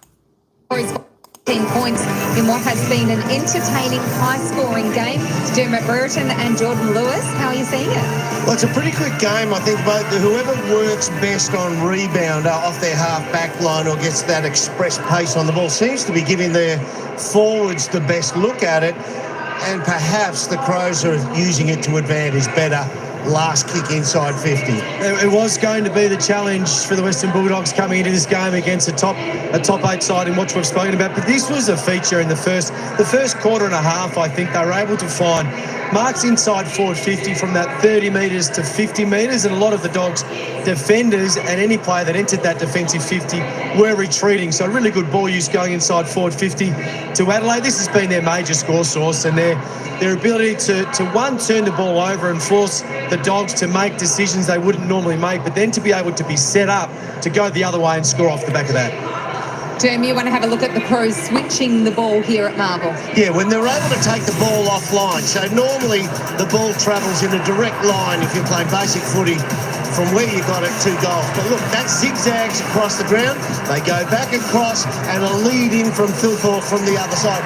It's made a big zig in that zag. And when you do that, you open up space for the forwards to move and run into. Adelaide did it perfectly. Jordan, what about the midfield spread, particularly from the Crows and their skipper? Yeah, it's been really eye-catching. This was one of the battles coming into this game about how the Adelaide midfield would stack up. But this is Jordan Dawson, so you just watch him from a centre bounce, and the critical decision he's made is once this ball has been marked, he's off. And Joel Fraser, his direct opponent, Matty Kennedy on the inside, they get caught ball watching for a second, and that's when you can slip forward and create another opportunity for the ball. Then this inside 50 kick has been a hallmark of his game so far. Got a text from a very prominent Doggy supporter, Bradley Johnson, and he said when Taylor Walker kicked that left-handed left-footed kick around the corner into the goal square, he said that's why you need to be able to kick on both sides of the body. Absolutely. Let's talk about the Bulldogs' work from stoppage. Jono would like this as well. 32 points they've been able to score from this source. Yeah, I mean, it's a great strength of theirs. We understand that. It's been a really hard game to transition. I think Adelaide's defence has been really strong, so they've had to come, really well prepared in terms of their stoppages. It's the names we've become to know, Fraser, Richards, Bontempelli, and Tim English has been quite good in the ruck as well, providing service. Let's have a look at Ed Richards, the number 1 rated player in the AFL. 2 goals and 10 disposals. He's always thereabouts. Oh, but his speed of ball movement. He's able to make the ball travel quicker to where it's going once it passes through his hands. That kick was pure. That's the kick of the match for me. Being able to weight that ball into the run of Norton. But you watch his foot skills here. He has been on fire when he gets the ball. Tends to touch light for me. If he could get it 15, a half, they're going to be a massive, massive chance from here. But the Crows got all the answers at the moment. George, if July is Big Boy Month, the big boys have certainly come to play here at Marvel today. Philthorpe's got 4 for the Crows, but Norton 4 for the Bulldogs, and his work in the air, particularly early in the game, he was unstoppable. Oh, he looked awesome. I think Sam Darcy played a little bit further up the ground, so when he was on Butts, trying to get Butts out of that really dominant position, but he had the forward 50 nearly by himself, Aaron Norton. He looked sharp. He looked like he was launching at the ball, making really good decisions. So they started the game on fire, but they've wrestled that momentum back in terms of that particular matchup. But he's awesome to watch in full flight. So Butts has been subbed out of the game with a chest injury. It does leave Sam Darcy still a big problem for them, and to be able to work out exactly how to contain him.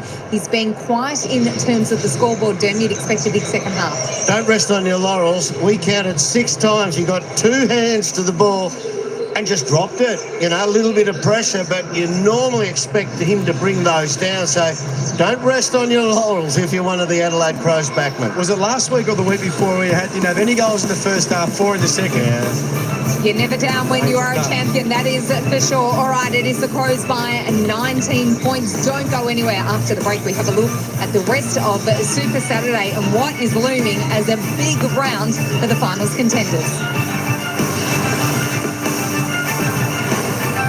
All right, there we go. A little bit of analysis from the commentators. All right, let's get back to the stats.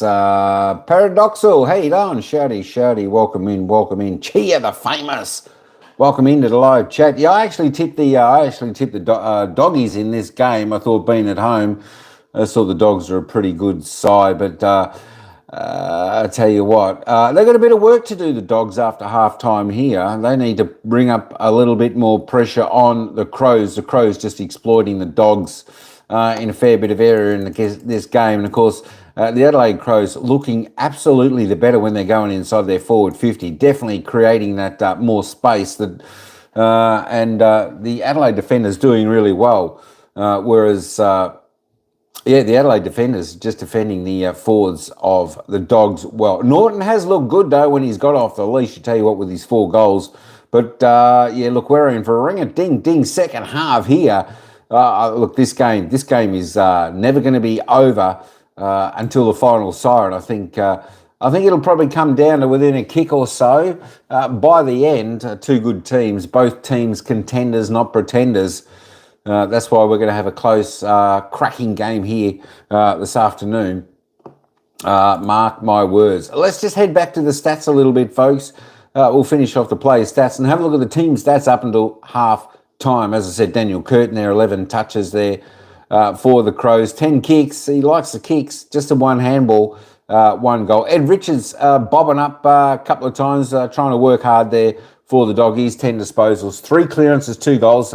So doing reasonably well. I'd like to see him get into the game just a little bit more, as with Isaac Ranke with the 10 touches there for the Crow Eaters. There we go. Let's roll on down a little bit more. Bailey Dale, the 9 for the Doggies. Aaron Norton, as I said, he's having a fantastic game so far, Aaron Norton. Let's see if he can add to his tally of 4 goals, 1 after half-time. He's had 8 disposals. All kicks for him with a clearance, said Tex Walker.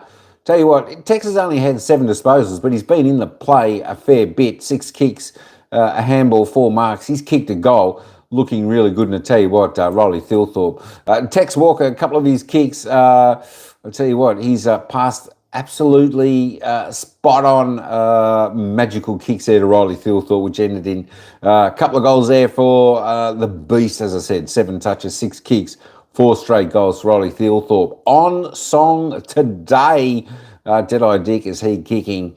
Darcy Fogarty also having a cracking game for the Crows. 7 disposals, 5 kicks, a clearance, 2 goals, 1.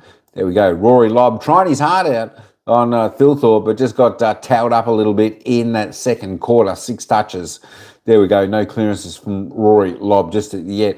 Now, here's a couple of players here we need to, if you're a Bulldog supporter, couple of players here you really need to start and get these blokes fired up in this second half. These guys need to perform. And, of course, I speak of Riley West there.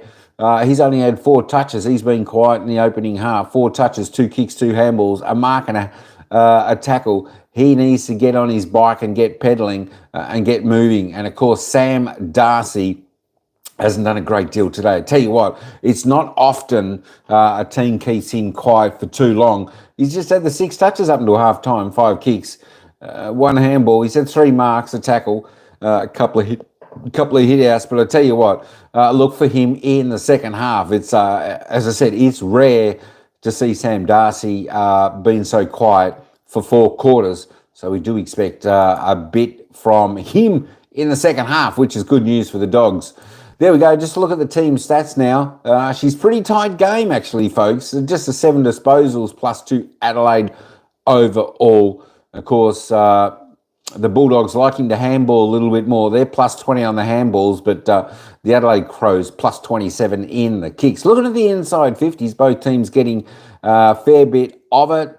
Both teams going slightly above season average so far for their inside 50s. Of course, 24 inside 50s for the Bulldogs, 10 scoring shots.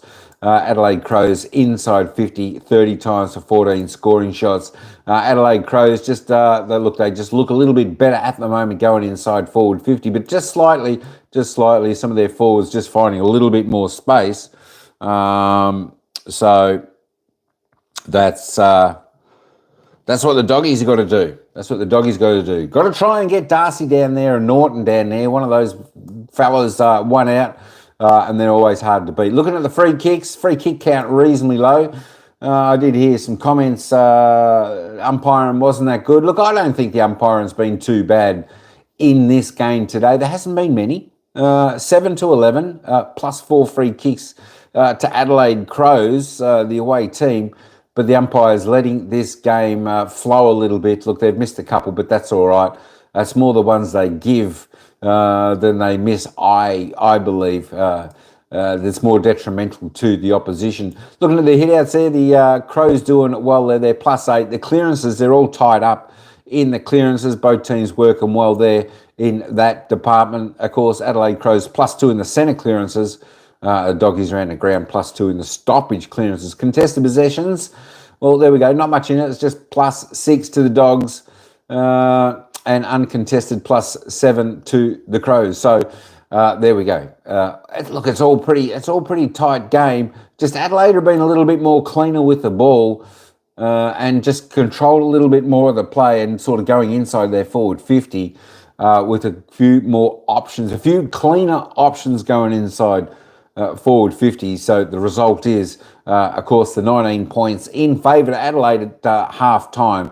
The marks, there we go. They're plus 24 marks to the Crows. As I was saying about marks inside 50, folks, where the Adelaide Crows are just given better options.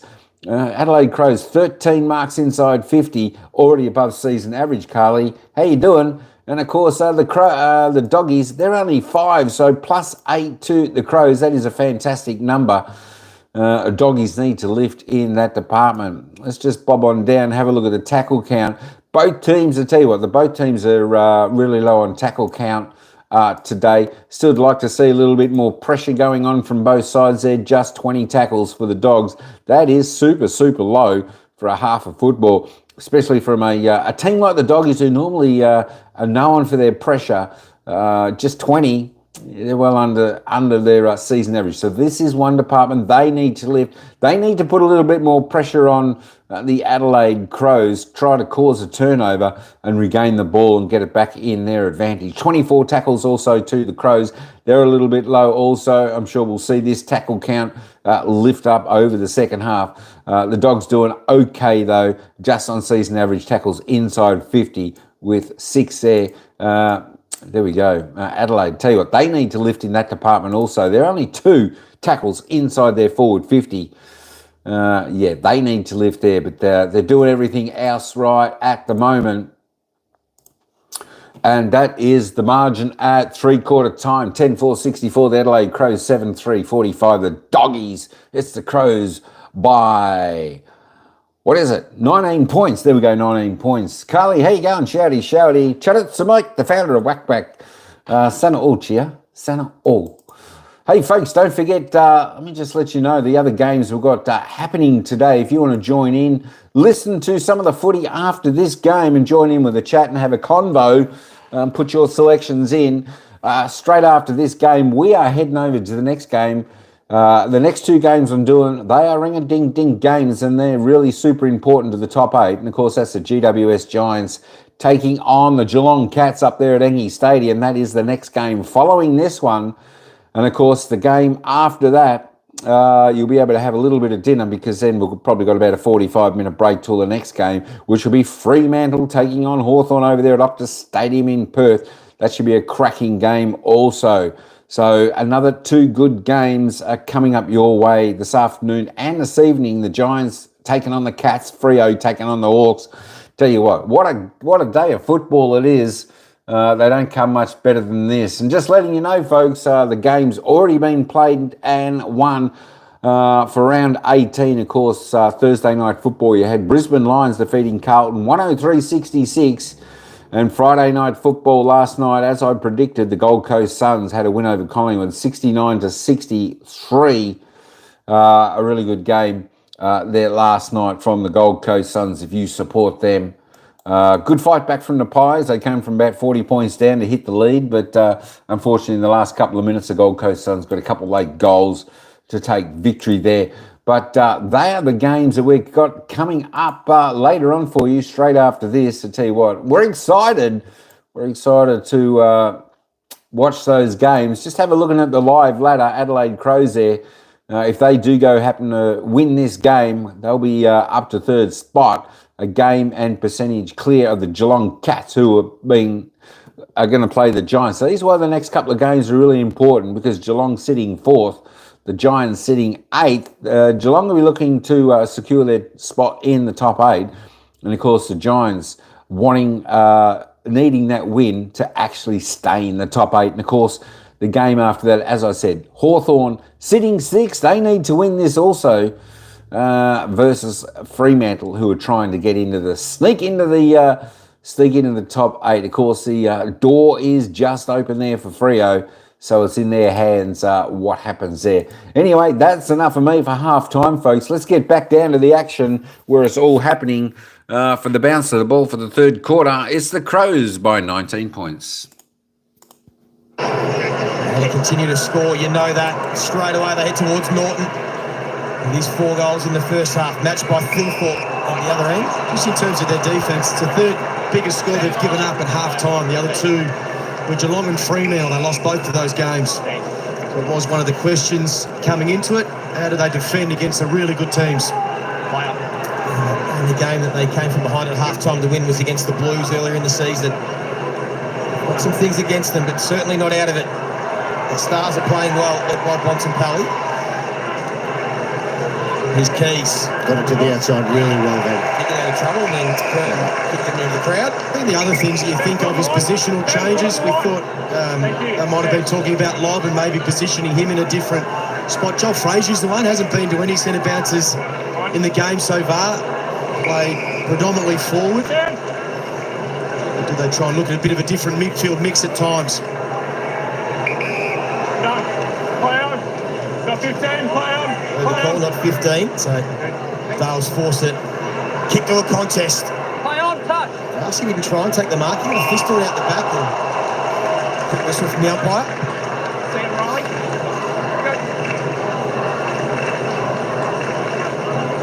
Sam Darcy doing the ruck work. Richards again. He's so good with his ball inside 50. Bontempelli's been brilliant. Norton chose not to fly, stayed down. And now Curtin uses the ball better this time. It's so important, just that little kick to give themselves a chance to be composed. The Dogs had 8 numbers behind the ball when the ball was inside forward 50. And now Keys can go to his big men. Fist in from Lobb again. Richards. O'Brien standing under it. Darcy has worked out of it from Keane, but not illegally, said the umpire. Nice and subtle. They do need to try and come to the open side when they had a chance. Riley O'Brien just a little bit too slow. They want to give that off.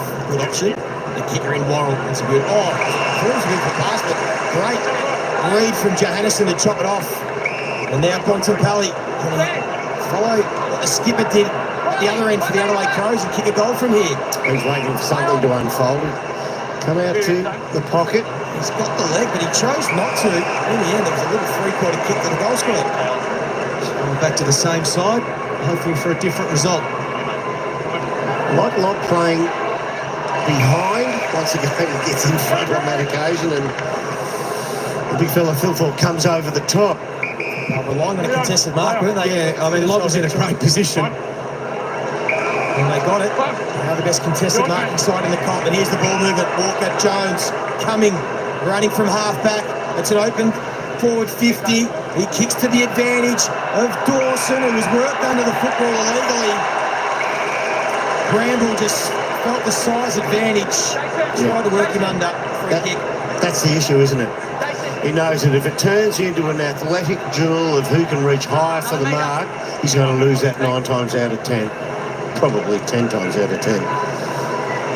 So panics into, let's move him under a bit, see if I can disguise it. And those let go. Dawson has kicked one. He had a set shot also that didn't register a score for number 2. The skipper stepping up when they need him.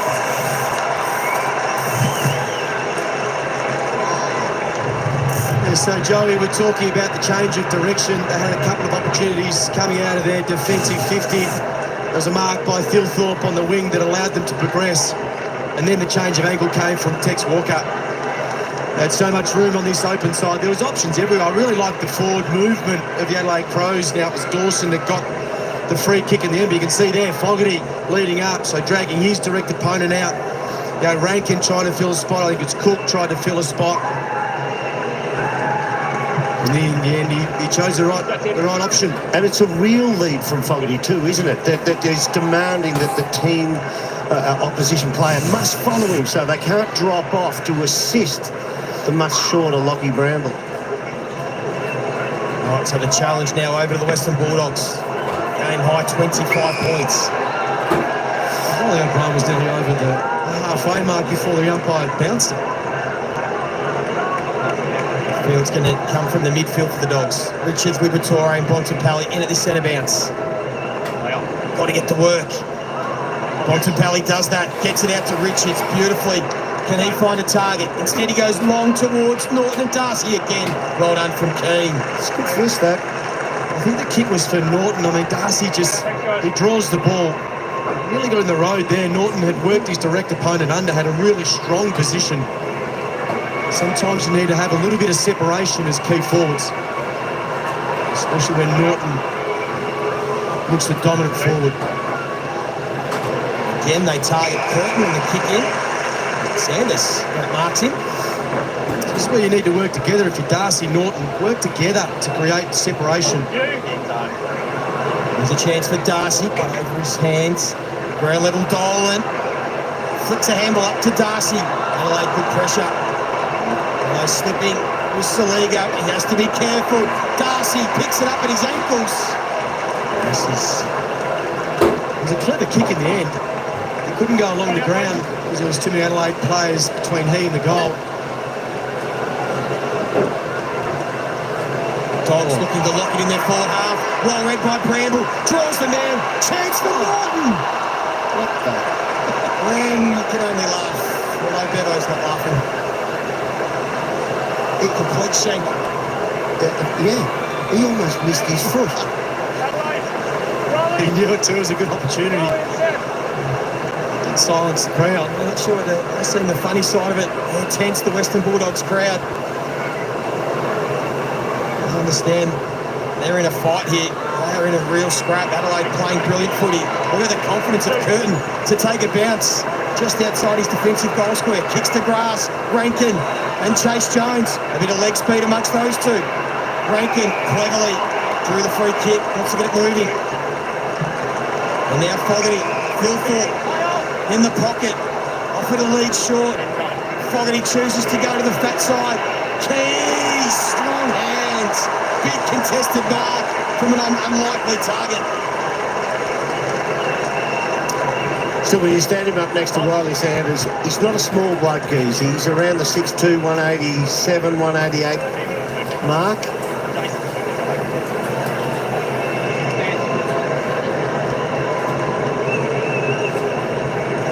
Taking his time, Ben Keys, continuing to work hard, as he does every single week. Yet to kick one today. It's a bad miss. Babe Nort's back at the other end.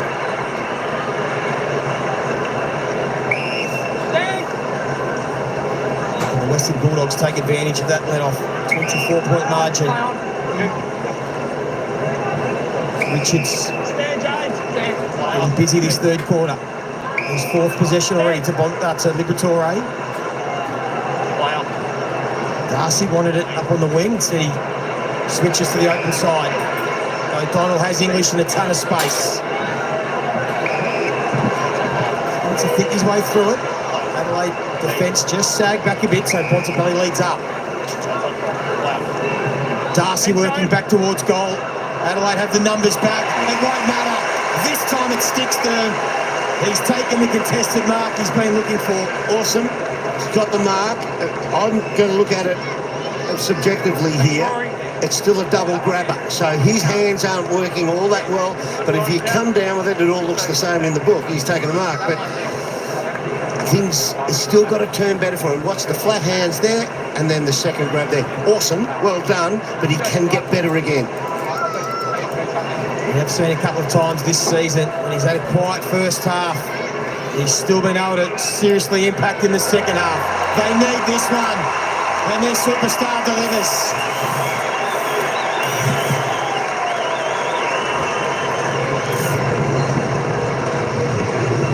Thanks to the Bunnings build-up, he provided an option on the open side when they had the ball over here. So then once the switch was able to happen, he had to work really hard to get back towards goal, work over his directed punt. You can see there key in the bottom of the square, and the mismatch that happens with Josh Worrell.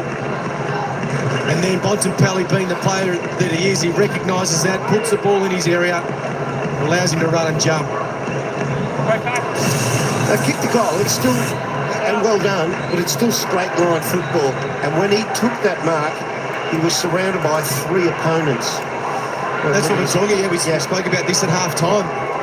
He's a player that doesn't give up. He keeps working himself into the game, and you'd be absolutely aware of that if you're Adelaide. The Dogs turn 1 into 2 or 3 in a row and get themselves right back in this contest.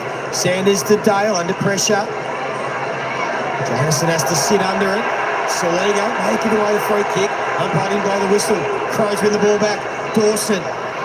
It's 2v1 again in favour of the Dogs. Dale, his kick off the ground. He'll have to follow it up. Taylor got it to Fogarty, who shows a burst of speed and then steps around O'Donnell and finishes on the left. He's kicked his third, and a quick response from the Crows. Like a lot of those power forwards, he's got a power burst speed, hasn't he? He ran away from the bont there. 1, 2, 3, 4, 5, 6, 7, and sidestep. He's got the distance already. It's a little bit of the same actions of the first quarter, the retreating nature in which these Dogs defenders are doing. I mean, O'Donnell was shoulder to shoulder, and then he retreats to the goal square, which gives Fogarty the time and space to be able to work into. So really good pick-up by Taylor. And how many times have we seen he and Tex Walker use their left to great effect? That's now 8 goals between the 3 big boys. He's outworking O'Donnell now. His work rate is at a really high level. Fogarty, he's outworking O'Donnell up and down across the ground. Bontempelli again with the centre clearance. Garcia thought about giving the handball. Instead, he had a bit of space, so he took a bounce. He tried to go low. Looked for Kennedy. He wanted a free kick. He's fuming off the ball. West hasn't been able to break free at all today. Goes across the face. Davidson. Good mark. Yeah, good mark. Yeah, you just need composure. Take your time.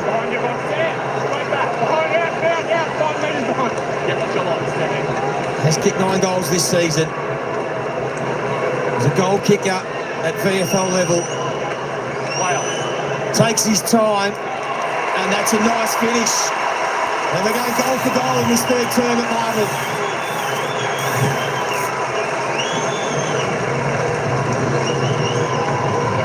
It's a good response, isn't it, Derm?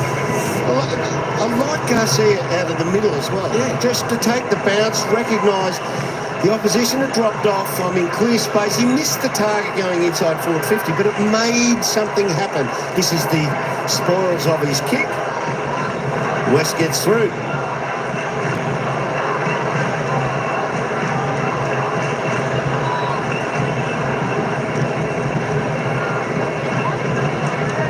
probably the player keeping Fraser out of the middle of the ground at the moment.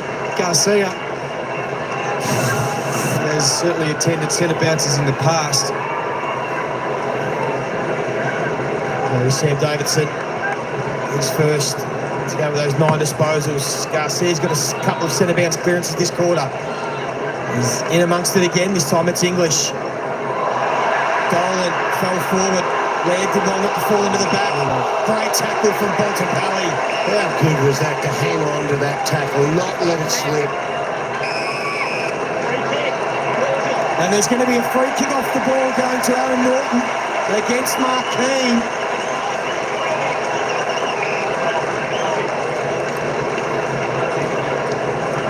Tries to plead his case. Quickly getting up sore from the Bontempelli tackle in the middle of the ground. What a tackle, eh? In monstrous, says Marcus Bontempelli. And if Aaron Norton can kick his 5th, the Dogs get back-to-back goals. He gets in Keane's face, and there's a bit of spice in this one. Game on. Yeah, he's just got to be careful not to give away another one. With Vandermeer in there, we know he's an antagonist. Big Riley steps in.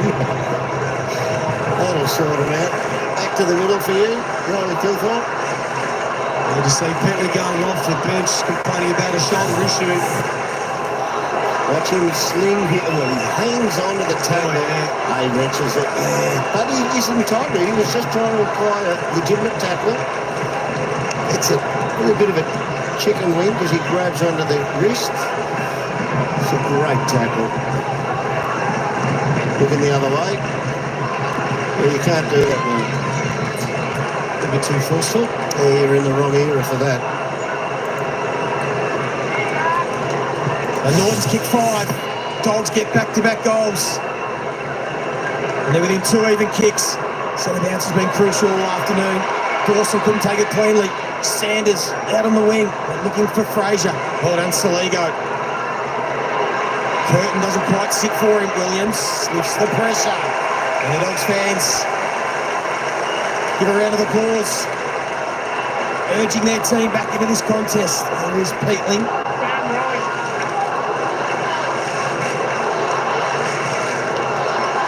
The Bulldogs chant goes around the stadium. Darcy and Philthorpe, Liberatore. Just does enough to give them a chance. Vandermeer's high ball. Norton is going to run and jump at this one. Right there was Keane. Michael Annie with composure to land. And it's a good relieving kick again to get them out of trouble. Just releases the pressure. Philthorpe's kick didn't help. He was looking for Dawson. Walker was there and then sweeps a beautiful handball to Neil Bullen. Again, it's an open forward line. Dogs work hard defensively. Dale and Lobb both get back. And so does Caulfield, but well done from young Zach Taylor to force a boundary thrown inside. Wasn't a great kick going to inside forward 50 by Neil Bullen. I mean, the vision and the hand pass from Tex was first class.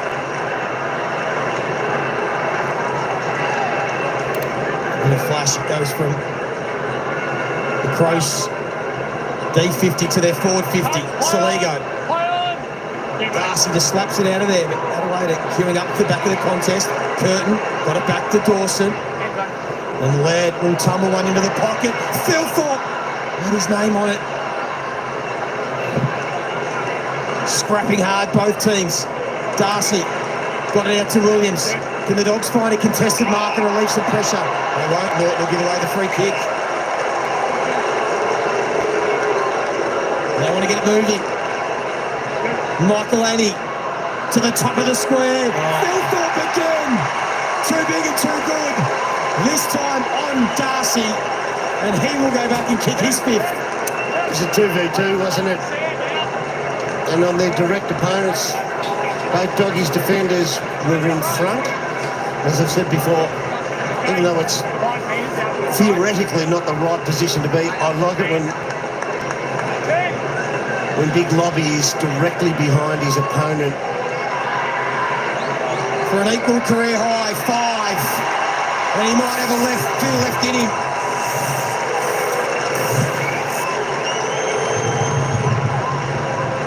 Oh, the big boys are putting on a show today, Derm, at both ends. The key forward, this is a match of key forwards, isn't it? So you look here, so Lob's in front trying to guard Fogarty. He engages him. McDonald gets in front of Thilthorpe. And that high ball, he's a colossus, isn't he?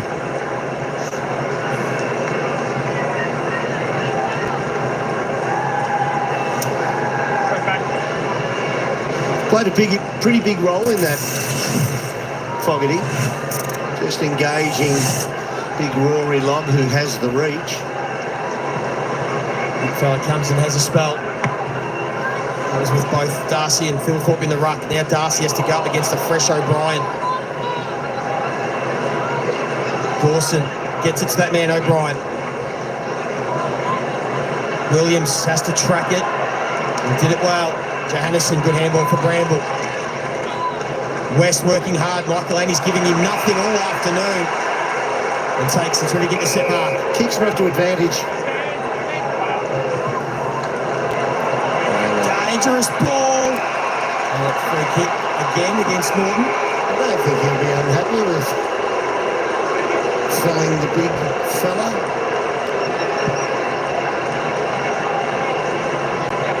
Let's slow the Crows up. Momentarily anyway. Dawson, again there's that angled exit kick wide. And it's to advantage. It's out in front, so he doesn't have to break stride and the opponent doesn't get a look at it. Same again. Now Rankin wheels and pulls the kick for Tex, who's probably got the journey in him. Wheels, lines up, goes long and deep. Not quite far enough. 3 perfect field kicks in a row gives you a shot at goal. The skill level has been exquisite tonight, or this afternoon, I should say. The Crows, that's going to be 50. That was obvious. James Peatling has emerged from the rooms with his shoulder strapped and looks ready to go back on. He's a gutsy kid, Peatling. Oh, Johannesson, that's a dangerous ball. Let's see, I'll try and clean it up. Long goes one way, Cook the other. Brilliant contest from 2 players. They're both sore. Hopefully they're both okay. Yeah, that was nasty, Joey. The umpire will stop play and do the right thing. Yeah, he's a bit groggy on his feet. Yeah, Rory's going to come off better. The top of his forehead hits the side, just above the eyebrow on the right-hand side of Taylor. Jack Taylor's here. It's hard to believe that Rory Lobb got out of that without a scratch. It was a heavy collision. That's young Braden Cook. Oh, sorry, Braden Cook. First game of the season. He did some nice things too. Like the 7 kicks, couple of score involvements.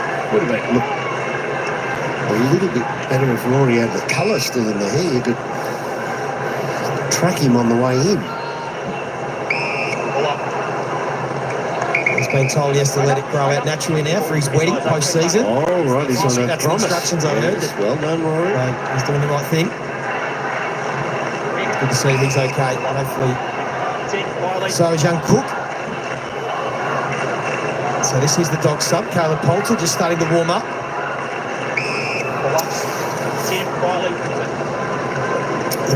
Cooper Hines has it. He's kicked the 1 goal. It hasn't really offered a lot today. Probably look to get a little bit more movement and run in the forward line. If I was in the Dogs room, I might be looking at him. Yes, confirming it is Cooper Hines. Thanks, Sarah. There he is at the back row, young man. Just a little lull in proceedings for the time being. Still the half-time margin of 19 points in favour of the Crows. Fraser. And he's left, and he'll go out on the full.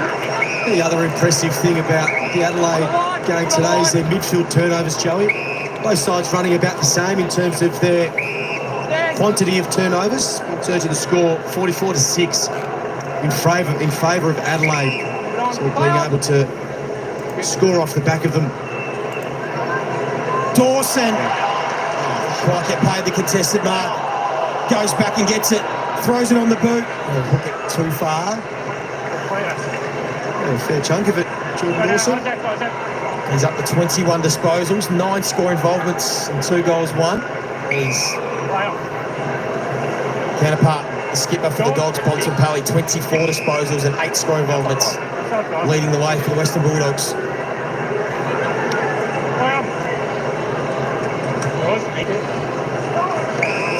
Richards wide to Bramble. Look at him go now. Stand back. Have to get it back in Richards' hands. Good things happen when he gets it. Instead, they go outside. Back to Bramble. He tries to pull the kick for Darcy. Got hands to it again. Dolan goes for the dribble kick. It'll bounce. It'll bounce. It'll bounce perfectly. And the young man with his second career goal has kicked a highlight and one of the goals of the day.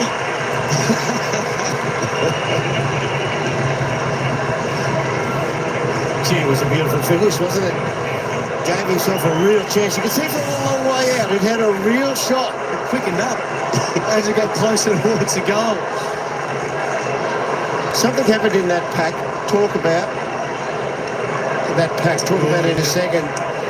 And Worrell screaming that it's clipped the post. And Pregame was a clip. And the Review complete. Looking to angle, we can see a spike on edge as the ball passes the post. Decision on scoreboard. It's going to be a behind. Something happened in that pack. Davidson got to the back of the pack and he's against Chase Jones. Left one out. He will outmark him if he runs into the forward line. That's something that could work for the Dogs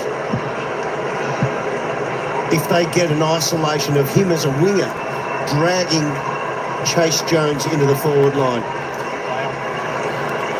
So that behind just flatten the crowd, flatten young Dolan. For his second career goal. It would have been a special moment. They're going to get back to work here, the Bulldogs. 5.5 minutes left before three-quarter time. Jones, kick was just a bit too high. Neil Bullen disappointed. He still couldn't bring it down. Just 6 disposals for Neil Bullen. Just wonder whether Salee goes. No, I thought he might have been running with Bontempelli. Ruckman touch of the footy. Here is Davidson at the back of the contest. Poulter, his first involvement. He couldn't affect the contest. Well done, Miller. He ran away from the drop. Didn't get back to it. Soligo. Oh, not many get out of a Liberatore tackle. That's what I was thinking as well. Kicks a dart from Michael Annie to Walker. Back to me, just stand. Yeah, Brian's on in the middle of the ground. Tex is that type of player that could hit it. It's his 7th mark, Walker. He'll kick it the Thilthorpe direction. O'Donnell got the fist in. Jones taken high. Still on high alert here for the Dogs. Watch for the short one. Come around, Got to please. come back around. Come on. He's just been told by the captain to kick it to the top of the square. O'Brien and Thilthorpe are there, but so are the tools for the Dogs. So they couldn't take the mark. Peatling looks to be okay for the time being. Keys, again, it was a Bontempelli tackle. Saved the shot on goal. Richards tumbles one out. Adelaide have the numbers. Dawson, he was on his left, so he wanted to kick it. Tex wanted the handball. Keys will wheel of a standing start. It's going to be close. We're going to get a review. Well, Lobb was pretty confident he touched it. Score review. Nice ball is run behind.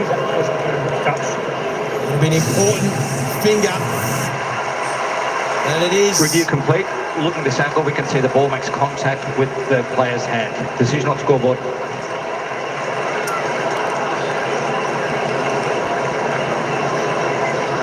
Score reviews at both ends now.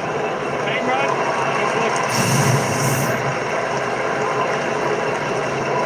Sit at this 20-point margin. 4 minutes to go. You still think the Dogs need at least one more this quarter. And that is without Adelaide scoring a goal as well, just to keep within that 20 to sort of 15 points. Williams runs his full measure. The kick sat on the head. Well done from Keane. Dale tries to sweep a dangerous handball into the corridor. Fraser and Liberatore there. That's in safe hands with Libba. Kennedy. Getting grappled with Bontempelli. Yeah, Bontempelli would have rolled on. Here's Poulter. Yeah, still good here. Has he got the fresh legs to go for home, or is he trying? You see there right in the goal square. Davidson's taken Chase Jones to the goal square. Bontempelli has a mismatch on Miller. Kick goes over his head. In the end, they just get a boundary throw in. Yeah, well done, Riley O'Brien, to follow that particular matchup all the way through. Tim English presented forward to the ball.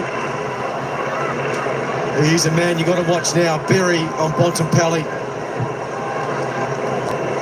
Richards lurking as well. Peatling. Almost off the knee. Courage that was shown by Michael Annie. An important hand from Bailey Dale. Did really well. Richards wants to turn back on the left. Hinge knew it. Just did enough to affect the kick. Big footy. Davidson. Peatling and Liberatore. Two Bulls going at it. Geez, good numbers around the ball. Good fight. He's going to get going on the ball. So Bulldogs free kick.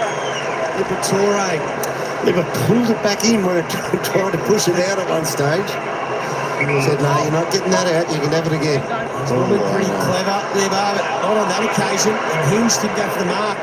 So he keeps it live. And we'll see another throw. It was one of those ones where Darcy had started to lead. As soon as Libba looked down to kick that ball, Darcy had stopped. So then by the time Libba looked up, Darcy wasn't there. He's disappointed in himself there. Liberatore, 19 disposals, 6 clearances. Doing what he always does. The two captains on each other at this boundary throw-in. There they are. These are the hard ones to defend, though. A little bit inboard.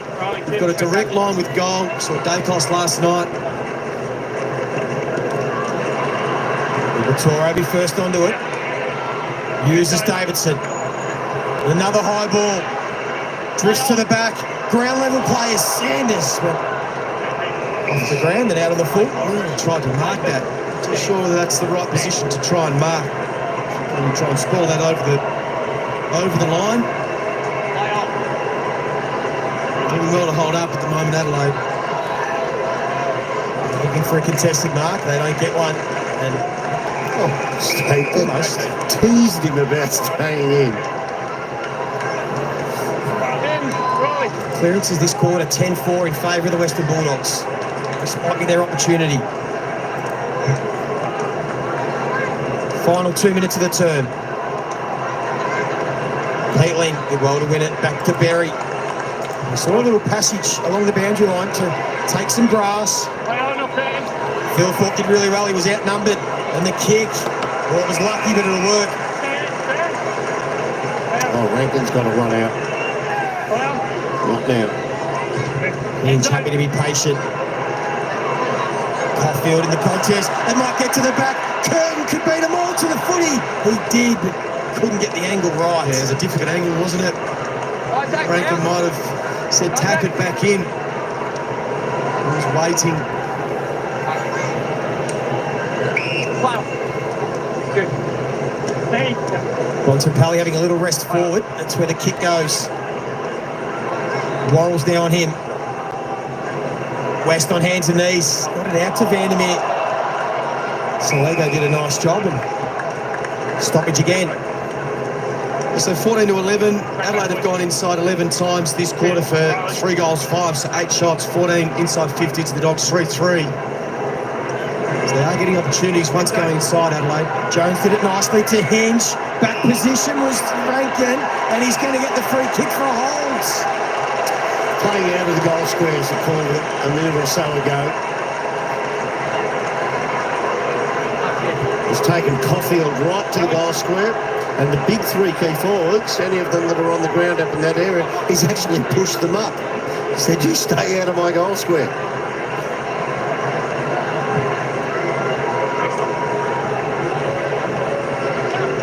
Tug of the jump out. Yeah, he's outside. Caulfield.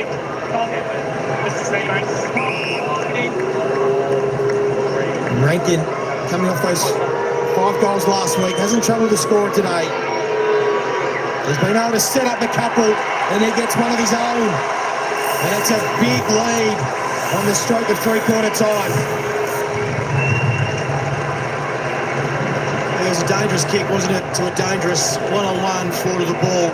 But it was hard fought, the win around the footy, the kick out. I mean, they really did out-tough them for that moment. Watch here how they get in first and win that ball. So there you go, Rankin, who said to the big guys, you're out of here, I want this goal square.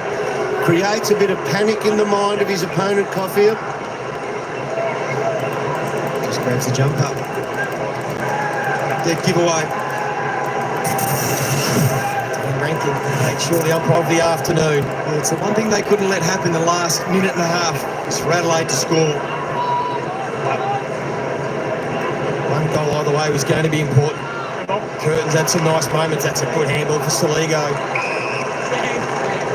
Caulfield with his 7th intercept possession.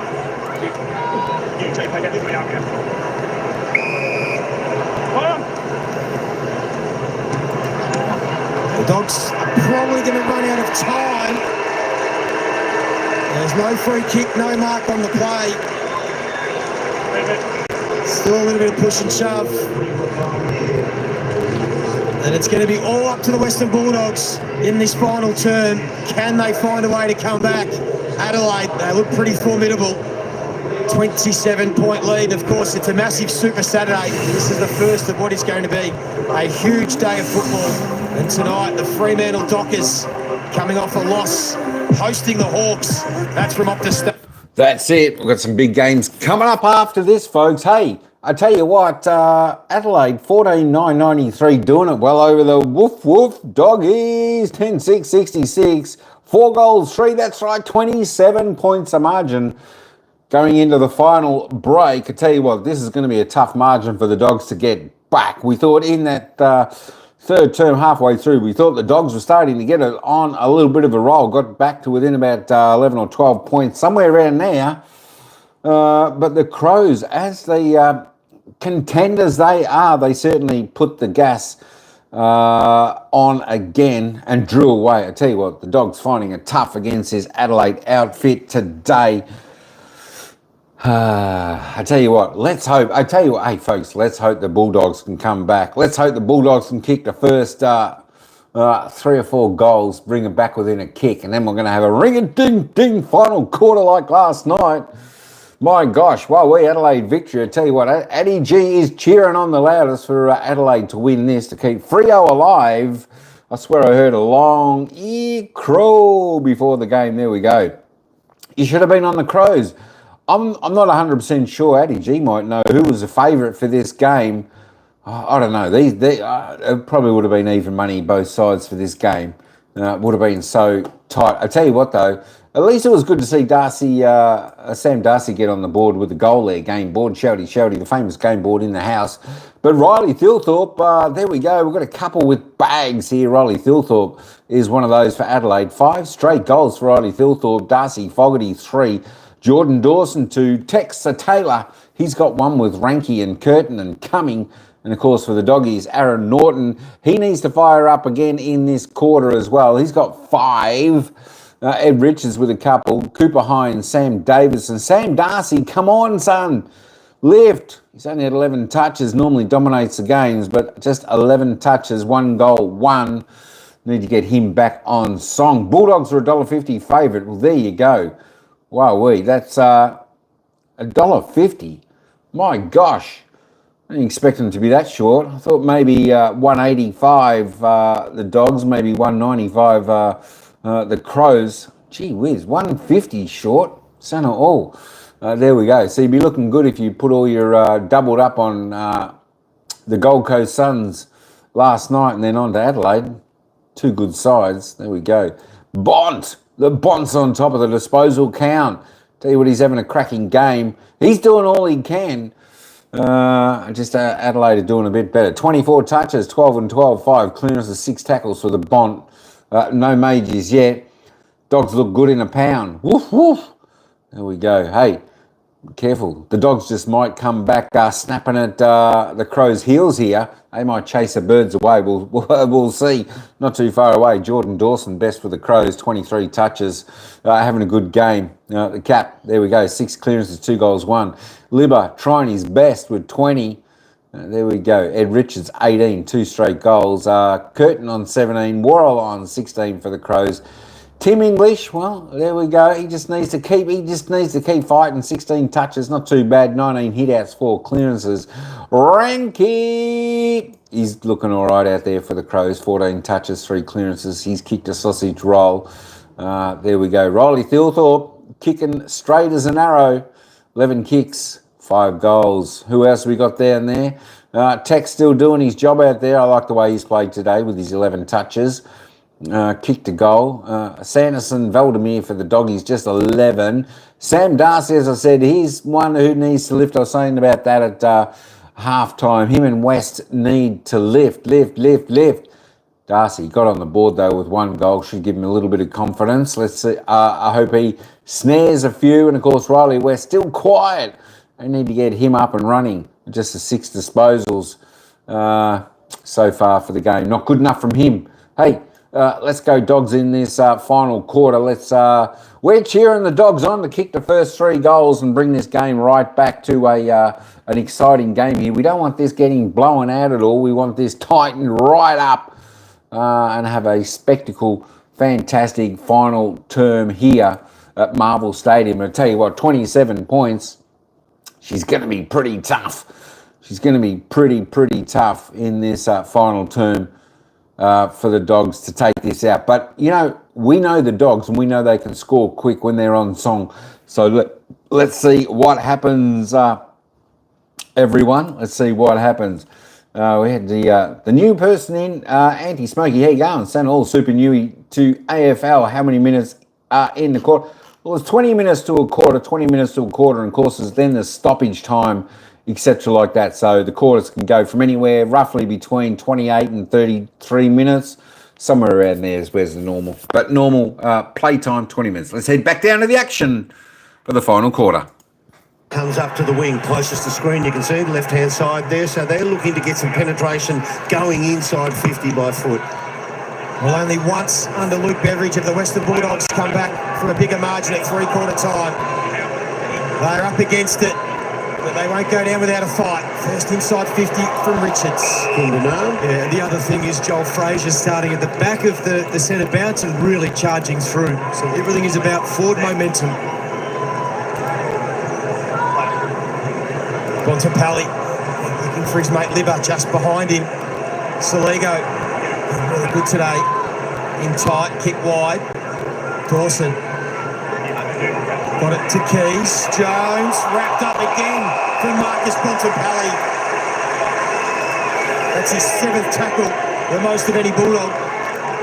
They start to lead forward of the ball. He just pops it up, wanting Darcy to run into the space, but Big O'Brien's in front of him. That's why he sprints back there. Yeah, but you look at Darcy and Norton, that sometimes you've got to lead and really force your direct opponent to make a decision. Only 3 marks today they've had on the lead. English, big contested mark. So I'm going to take it off the line now. Yeah, I'd be looking to come across the ground. Is that Johannesson coming from the other side and quickly play it in there, and you've got some open lanes to lead up into.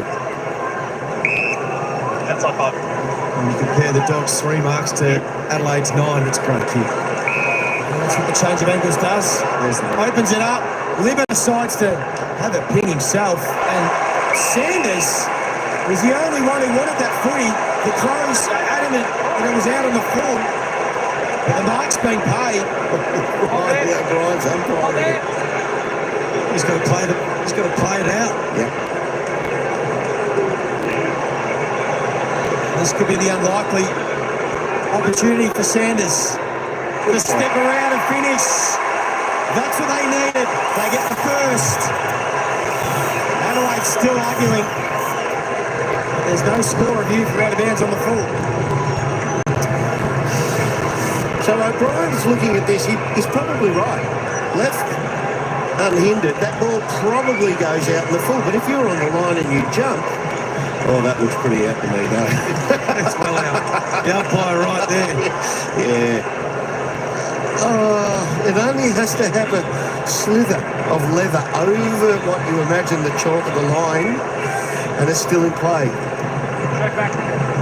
So what was it? That's a tough sell, I know that. The Big Crows supporters going off their nut at the moment, as well as their ruckman.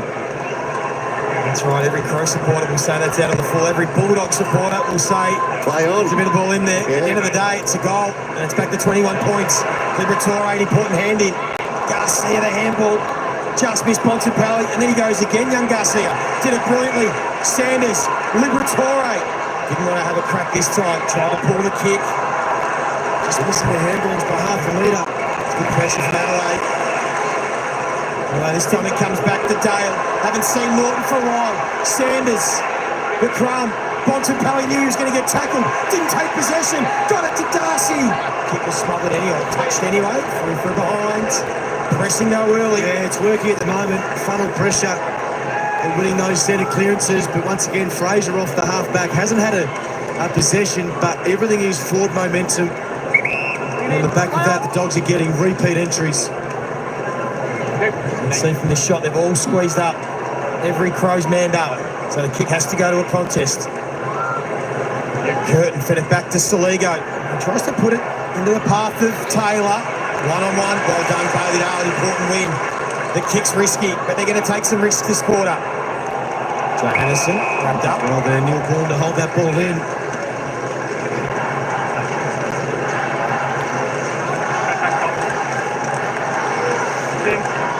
The umpire waits for the ruckman to dawdle over to the ball up. Allydale goes to half-back, starts on the wing, goes to half-back. John Fraser comes from half-back into the midfield. Some a few magnets flipping around. There is Dale. This time, Taylor wins the one-on-one. Just took a little bit too long. Liver smelled blood. There's a little bit of an emotional uprising here with Liber. They're getting to the tackles. Garcia, you talked about it, Geordie. No clear and defined possession, but they keep motioning the ball forward.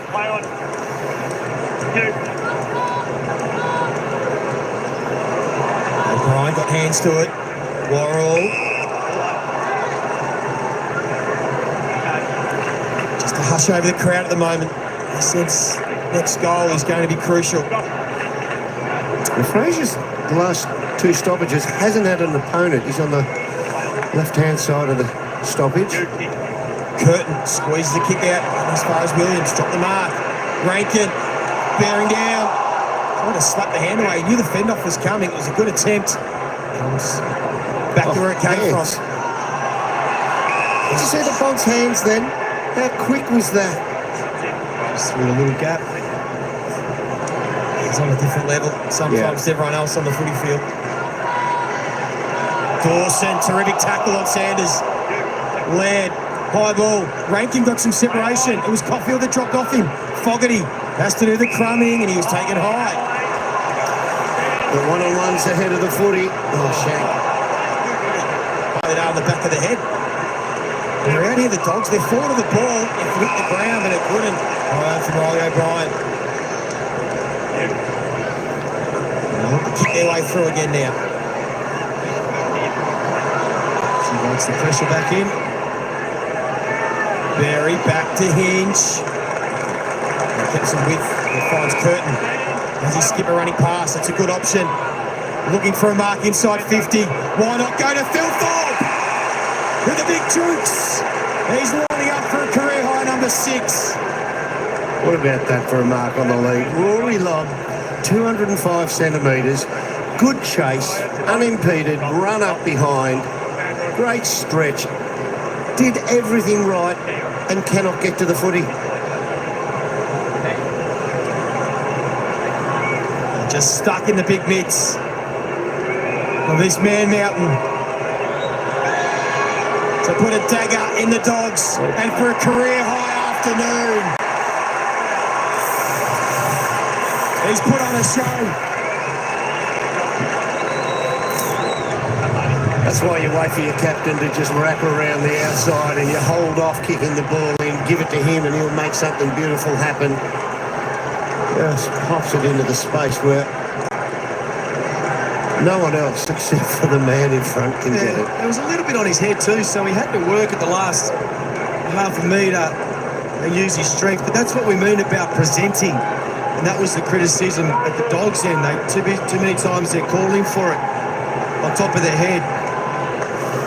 And once you get on the move, he's been sensational. 5 marks inside 450 to that man, Riley Thilthorpe. 16, the total for the Adelaide Football Club. That is how important this win is for them. Yeah, live ladder. Leaves the Western Bulldogs slightly vulnerable with a trip to the Gabba next week to play the Brisbane Lions. Peatley. Great effort to be back out there with that shoulder injury that needed him. Dale couldn't take it, well done from Taylor. Curtin, clever little kick, squeezed out for Neil Pullen. The ball sits. He tried a nutmeg on lob. Thilthorpe at ground level. Got it back to Berry. Holding the ball. This is where they need to go if they can, the Dogs. Need to try and put some speed on the ball. Bontempelli. Oh, he missed him in the corridor. He might get it back here though. And great call, Geordie. He's on Bont and he's got some room to move. Takes a bounce. Tried to draw and give for Davidson. But look at the chase from Jones.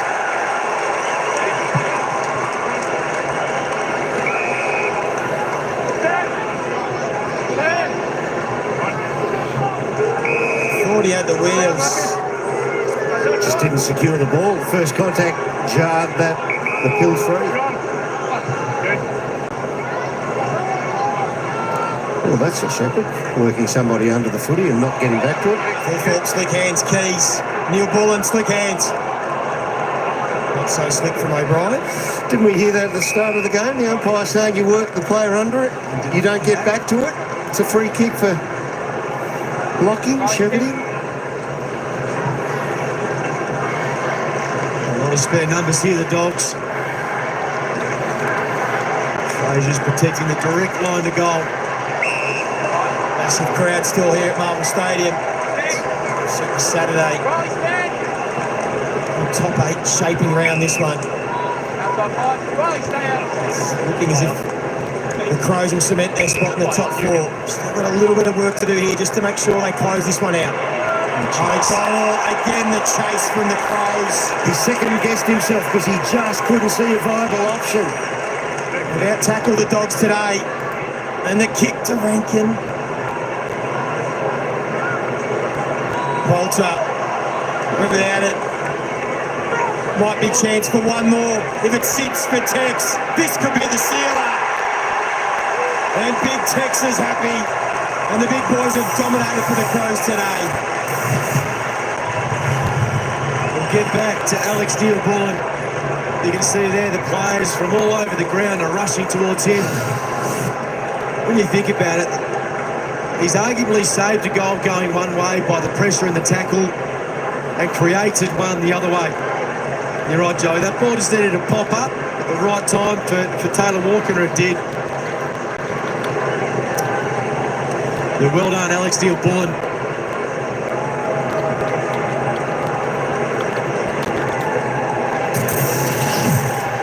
Hassled him out of the footy, didn't they? Caleb Potter wasn't all that strong over the ball. Got 2 hands on it, jarred free, took it away from him. And Tex doesn't miss those types of shots at goal. The scoreboard has just been ever so slowly getting out of reach for the Western Bulldogs. 100 up.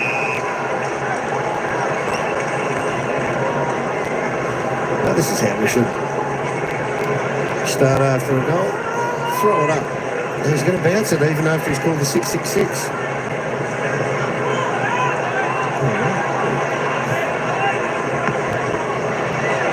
Yeah, should have thrown it up. In 5 years' time, we'll be throwing it up. Let's just get it done. Oh, Stiffer. Another brilliant tackle from Bontempelli. He's tried everything, hasn't he? He's tried his absolute hardest today. Disposing on the 30. Tackle number 8. High ball inside 50. In the back. He's had nine inside 50s, 9 score involvements. So you talk about the defensive pressure he's been able to apply. has been equally as good offensively. Don't discount how good Worrell's been since he's gone over onto Aaron Norton. He was completely and utterly on fire. And whether he got assistance or not, that could be a second grab. Assistance or not, Worrell has stopped the goal flow going through Aaron Norton. There's the 4 goals for the Western Bulldogs since half-time. As we said, they've got a trip to the Gabba to come before they finish with 4 that last 5 at Marvel, including Essendon and the Giants. Equal touch first grab. The penalty might come in there. Mark was paid. Theatrical. I love it. Another big game for Curtin, coming up for his disposal, number 23.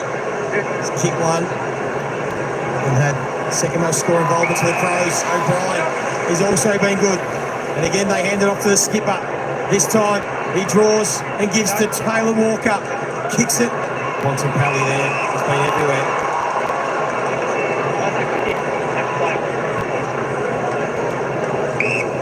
And Liberatore. Richards worked hard, but just haven't had enough come with him. Matt Kennedy's been quiet. Riley West, no influence. Joel Frazier, just the 13 disposed as well. So Adelaide have only given up 3 goals from their defensive half. So defensively they've been on and 7-3, 7-4 themselves. And 5 goals from centre bounce, Dogs. So nearly 50% of their scores coming from that particular source. It's not sustainable. Richards got it to Garcia. Poulter outside to English. And he's just going to kick in hope more than anything. There is the battle again. Worrell with another fist. West, I just mentioned one of those down dogs. Sanders and Curtin. Look at the strength of the young man. Just threw Kennedy off like he was a little boy, and Kennedy is a big man. It is extraordinary, isn't it? You're right. He played his 24th game. It's that brown strong suit. He has had an excellent afternoon. Just take the distance.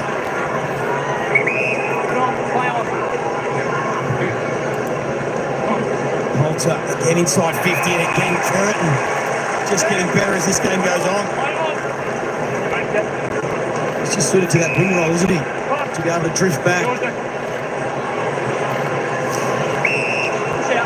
Yeah, I don't think he's going to end up a winger though. He might be a little bit too good with his body work, his aerial work, to leave out of the forward line. Tex won't be playing forever. Although he is at the moment. Dolan good front and square. Worrell with courage. And the Dogs just running out of steam in their forward 50 in this last quarter.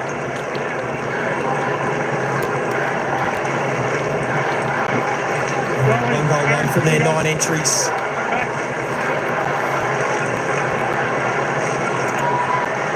Adelaide's defence has stiffened up when they've needed them in this last couple of quarters. Richards. Sanders looking for someone to give it to. In the end, he goes with the U-turn. Misses.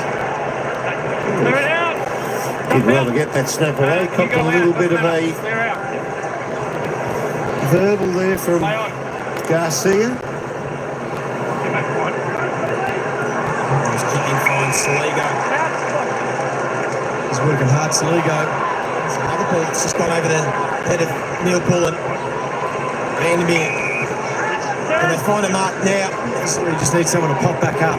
They're really leading for him. Well, they've got a 4v6 close to goal. Kennedy offered one short. In the end, he pops it up.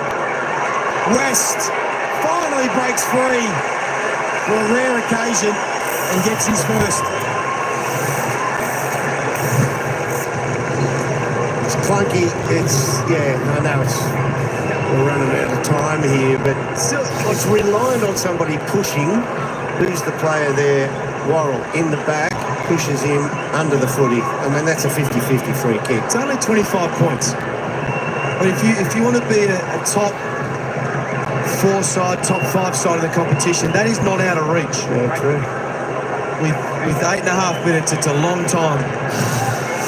Set up. And they have gone 5 goals from centre bounce. It's going to need to be perfect for Yeah, absolutely. But it's, I think if this dog side really want to be a challenger this year, that should be a margin within reach. But you're right, they need everything to go right, but stay alert if you're Adelaide. Let's see if some others can stand up. Bontempelli and Richards are on the bench. It doesn't help. Adelaide win the clearance. Neil Bullen breaks another tackle. And as quickly as they may have just had a chance, it may just be snuffed out. It's one of those things, isn't it? 8 minutes to go. Bontempelli needs his rotation. Richards needs his rotation. You're like, oh. So I look at that. I think he's still got a career ahead of him, but Caulfield got beaten for the ball on the wing a couple of minutes ago. Then he falls off that tackle. He needs more football into that body to harden him again for league footy. Started the first quarter in fine fashion. Isaac Rankin. He's kicked one. Good work. It's Adelaide's next 3. All at home against the Gold Coast Suns, a showdown, and then the Hawks. It's not really the kick, is it? Short to the pocket. Yeah, it depends on the next one. Does the ground open up after that one? Took too long again, the chase from the Crows. Neil Bullen once again forces the turnover, opens the door for Rankin. He has a couple of looks in board and then goes himself. Just doesn't quite have the kicking boot on. And options too. So, missed tackles for the Dogs this afternoon, 15. That's their season high. So they've stepped through quite a few. Here the Crows.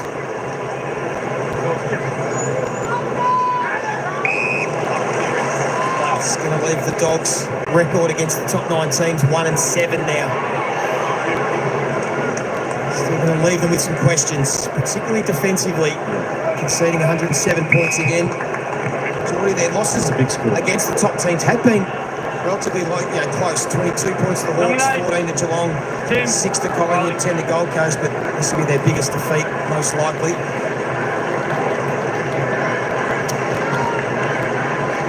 And Brisbane awaits, who were red hot the other night against the Blues.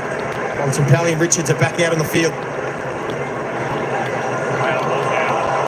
Another tackle from Bob. There is 31 disposals, 9 tackles, 9 score involvements, 9 inside 50s, 6 clearances. There he is again. Got it to Bramble, who shows that burst of speed, and that'll go through. That's a great goal. Set up by Bontempelli, finished by Bramble. Back to 21. That's that run and dare you were talking about, Geordie. He came off, he's coming off the half-back flank, the back pocket even, but just cuts through the arms wide. Yeah, it's a good finish. Good finish. So what I like about this is you look back at the centre bounce now. So Bontempelli's back on clearly. Ed Richards is back on. And Liberatore. Good finish by Bramble. Had a good punt, Flocky Bramble.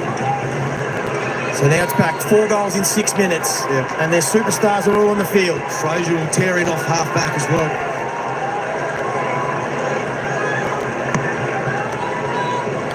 English and O'Brien. O'Brien wins the tap. Bontempelli sharks it. Looks for some support. It's Bramble. Kennedy being quiet. He flies. Couldn't come down with it. Cumming.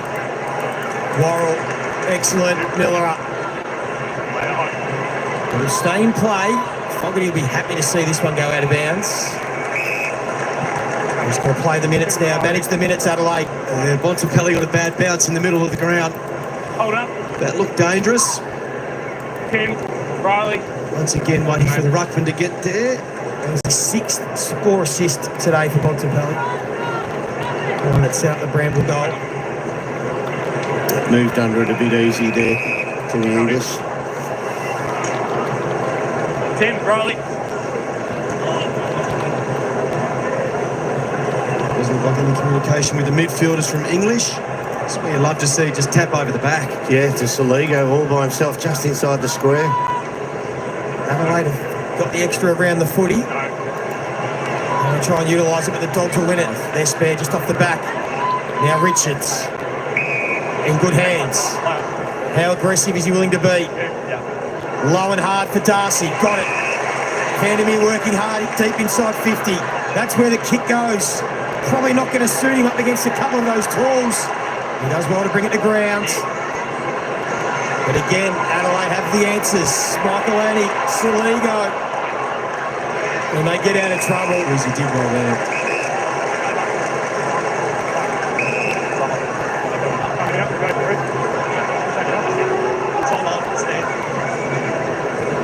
Lanny with the 6 intercept possessions, 16 disposals. Wow. As we said, done a wonderful job on Riley West. 2. Down the line. Rose couldn't get out of bounds. Libber again goes on the right boot. Bontempelli.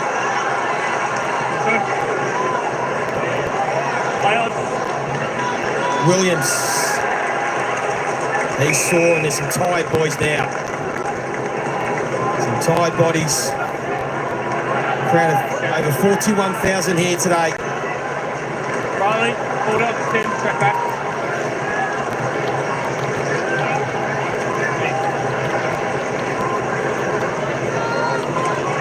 Dolan did it nicely. Darcy. Sorry to beat Vandermeer working hard. The big man has to get down low and taps it to himself. Bounce it like a basketball. Oh, seriously. What can't he do? How good is that?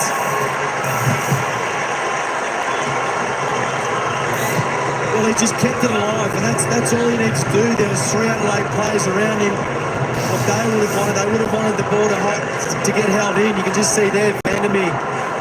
He just bounces it up here, bang. And gets another opportunity. And Richards needed to get out of the road.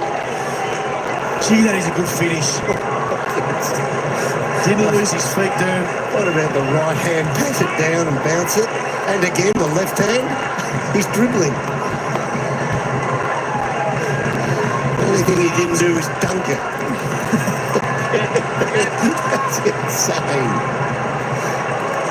So 14 inside 50s to 7 in this last quarter.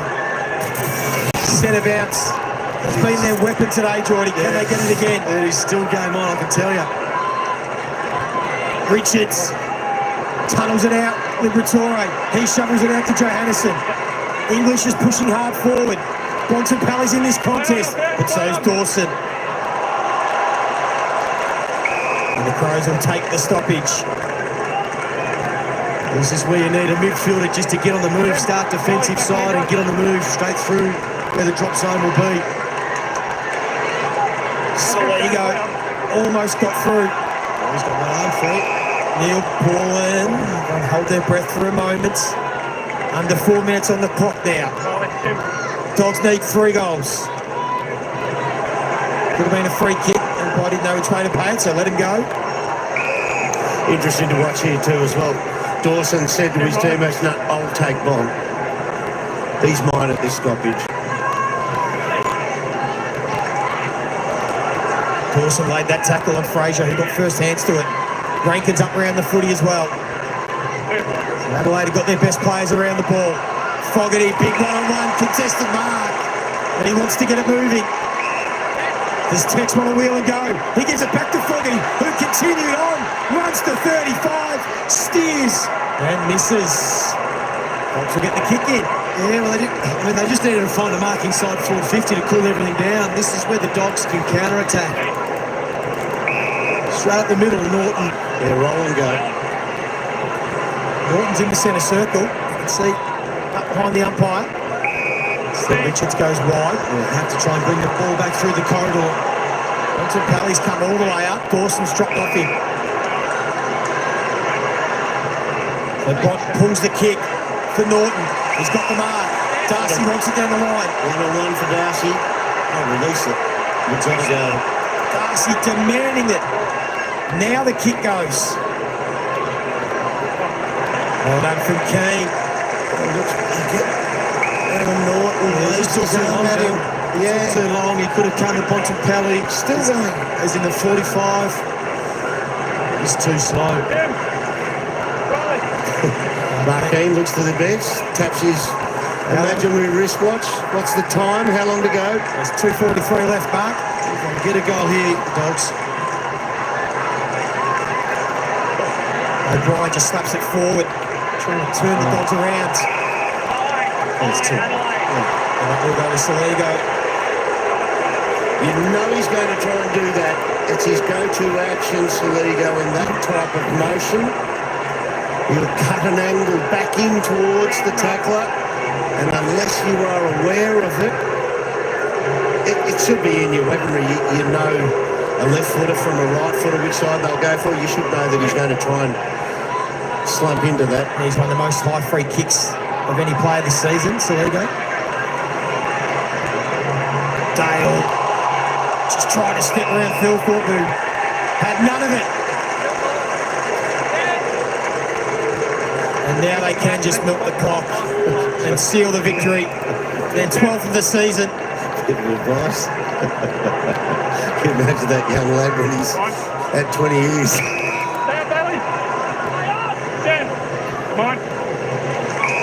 It's good control, isn't it? When challenged, they've had the control of the game. Yeah. Repeat stoppages. Yep. Which help. Slow the ball down a bit.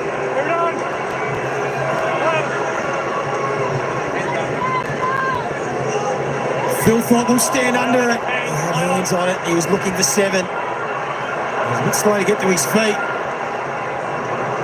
All clear out, guys. Clear out. Hopefully more just exhausted rather than too injured.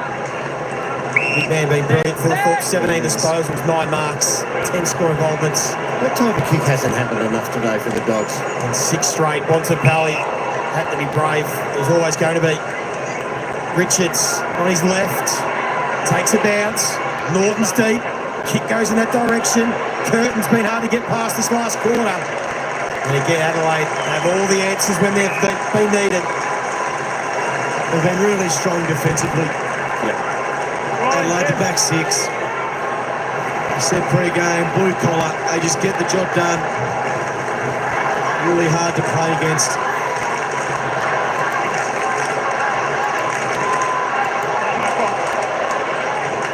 They're a really good profile team now, aren't they? They don't have many inexperienced players. You take someone like Curtin, who's at the bottom end of their inexperience, and he's good. He's lifted to the level already. Good size.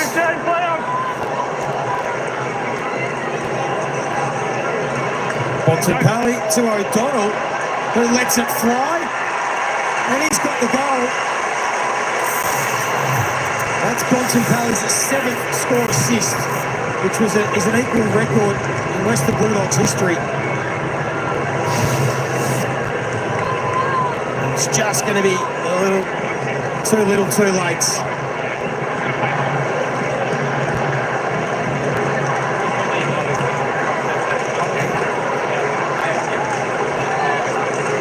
Very good finish. It's 5 goals to 2 in the 4th term to the Bulldogs, but you're right, they've just run out of time in the end.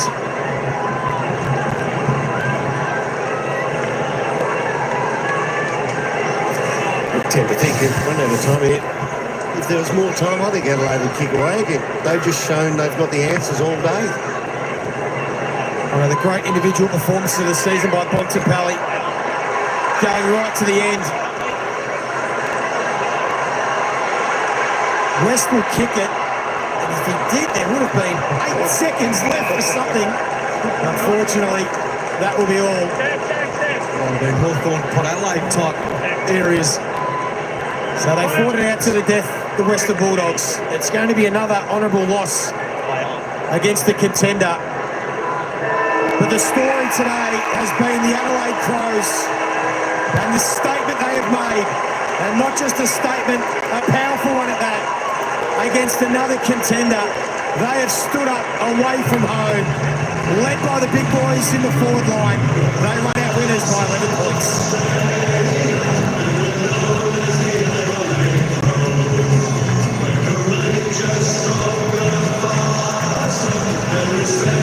Three to Darcy Fogarty on screen, 6 straight to Phil Thorpe.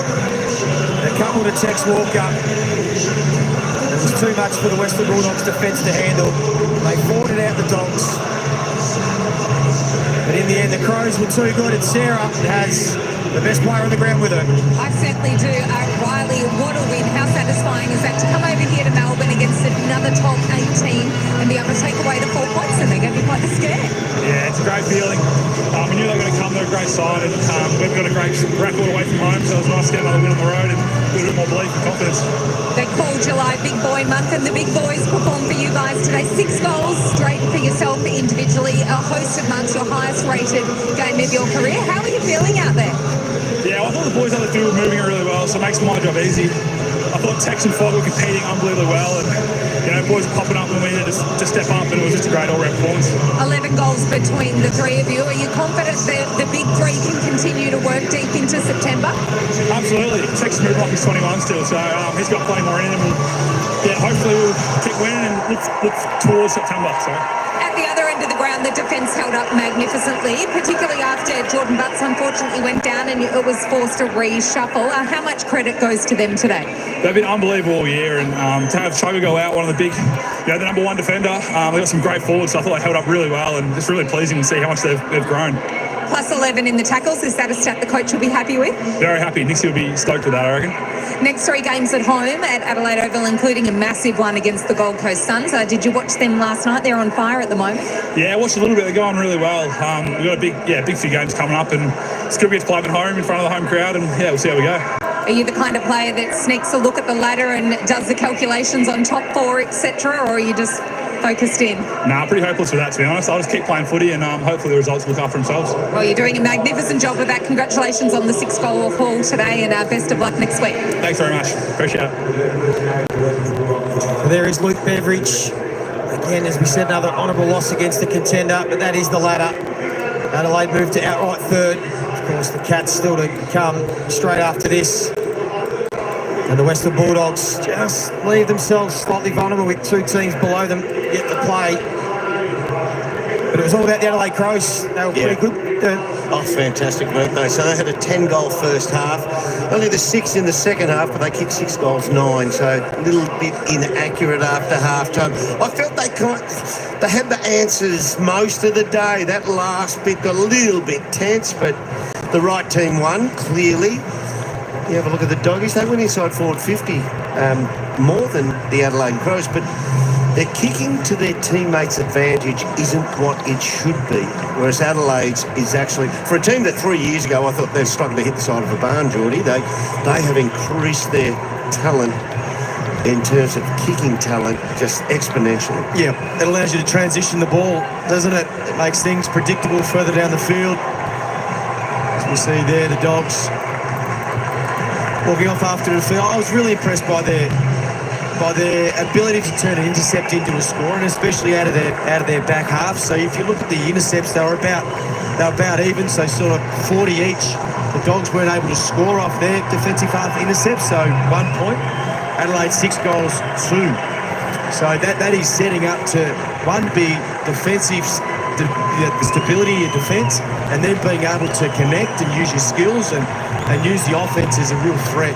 I don't know if he has played a better game, but from the games I've seen with the naked eye, that's the best I've seen Riley Thilthorpe look. Yeah. It's looked huge. All right, folks, hey, that's enough of them because we're going to get over to the next game, the GWS Giants versus the Geelong Cats. I tell you what, that's going to be a ring-a-ding-ding game too. I tell you what, that was a fantastic game today. The Dogs were... Well, they were coming back, 1, 2, 3, 4. They put on 5 goals, 2 in that final term. The Crows, 2 goals, 4. But I tell you what, that was a big 4-quarter performance by the Adelaide Crows today. They were just absolutely fantastic. Just didn't let the Dogs really get a sniff at all up until their last bit. But I tell you what, time was running out. I think the Crows knew that in the final moments of this game. Hey, let's quickly duck over and have a look at the goal scorers and the stats before we head over to the next game, which will be starting in about 8 minutes' time. The next game. That's it. Ring-a-ding-ding-ding-a-ling-ling. That'll be a ring-a-ding-ding game, Manny. Riley Philthorpe, but there we go. Hit his best today. 6 straight goals for the Adelaide Crows. Fantastic. Darcy Fogarty with 3. Tex with 2. Look at that. The big forwards down there. Wow, 11 goals. Jordan Dawson with 2. Isaac Ranke, Curtin Cumming, all singles for the Crows. For the Doggies, though, Aaron Norton was pretty good. 3 goals in the opening term, 2 goals for the rest of the game. He kicked 5 goals, 1. Ed Richards with a couple. Sam Darcy with 2 goals. Just didn't quite do enough for the Doggies today. Riley West with 1. Sanders, O'Donnell, Hins, Davidson with 1 with Bramble. The Ball Magnets, of course, the Bont. It was the Bont. To tell you what, he was fantastic today.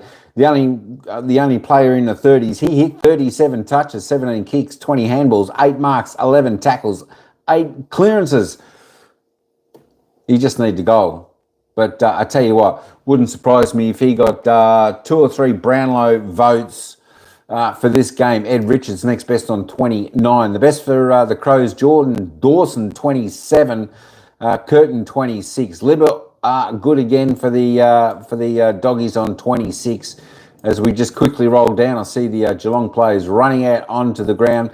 Tim English, 20, 27 hitouts, 5 clearances. And, of course, his opposing ruckman, Riley O'Brien, 17 touches, 42 hitouts for the Crows, 2 clearances. Well done to him. As I said, Tex Walker, fantastic game from him with his 15 touches, 2 goals. He was great. A couple of goal assists as well. He was really, really good, as was Darcy Fogarty, 13 touches, 11 kicks, 3 goals, 3. There we go. Certainly don't take anything away from Norton down forward there for the Doggies, 11 kicks, no handballs, 5 goals, 1. He was really good there. Let's just have a quick look at the team stats. It was the Dogs ended up in front on the team stats just by 8, so it was pretty tight. 55 inside 50s for the Dogs, so they had a few more for their 23 scoring shots. Adelaide Crows a bit more efficient there, 52 inside 50s for 29 scoring shots. That is fantastic. Look at that efficiency inside 50 for the Crows. 61.5, that's super high. Don't often see it that high, Addy G, Paul.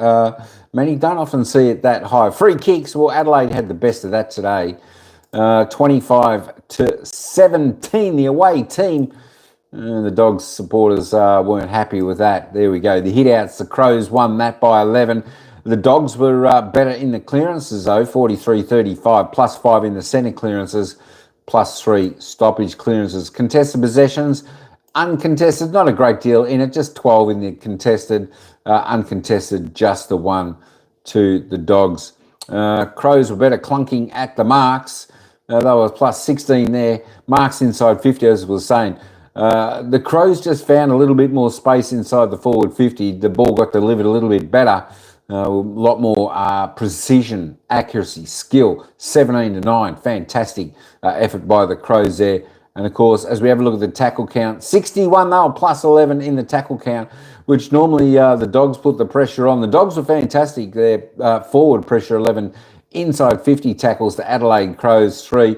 That's probably one area they need to work on, just that pressure inside forward 50, especially against the fantastic rebounding sides. So there we go. If we have a look at this live ladder now, let's see if it loads up. And, of course, there it is after 17 rounds for the Adelaide Crows. 12 wins, 5 losses, sitting third, a game clear now of the Catters. 48 points. The Cats, so only, 3.8% behind.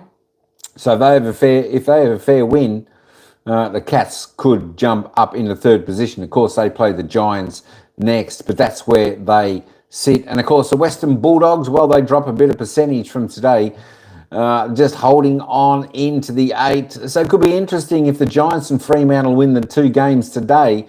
Well, they'll both be in and the Dogs will be out. So the fate of the Giants and Fremantle lay in their own hands what they're going to do. So it should be interesting. Tell you what, we've got some ring-a-ding-ding games coming up not too far away. And that's where we're going to head over to next, folks. We're heading over to the next game. Of course, that is starting in about 2.5 minutes' time. The Giants versus the Cats. So I've got to get out of here for this one. Thanks everyone for coming in. I tell you what, we had the poll who was going to win today. 54% went for the Adelaide Crows. I tell you what, it was a tight call, wasn't it? A tight call, but it was the right call. And the live chat got that one right today. Well done, everyone. Hey, thanks everyone for coming in for the coverage of this game where the Bulldogs took on the Crows. But it was the Crows, too strong by 11 points today. The Dogs making a bit of a comeback, but all too late. All right, folks. Hey, ciao for now.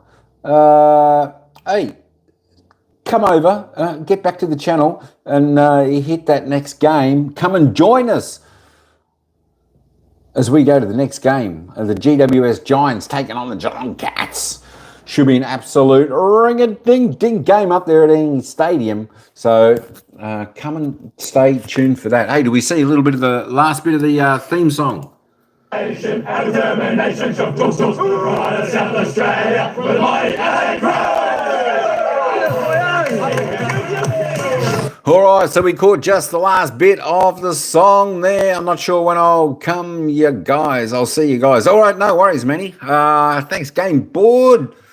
Santa all everyone. All right, folks. Hey, that's it. I've got. It could be a month. What? What do you mean it could be a month?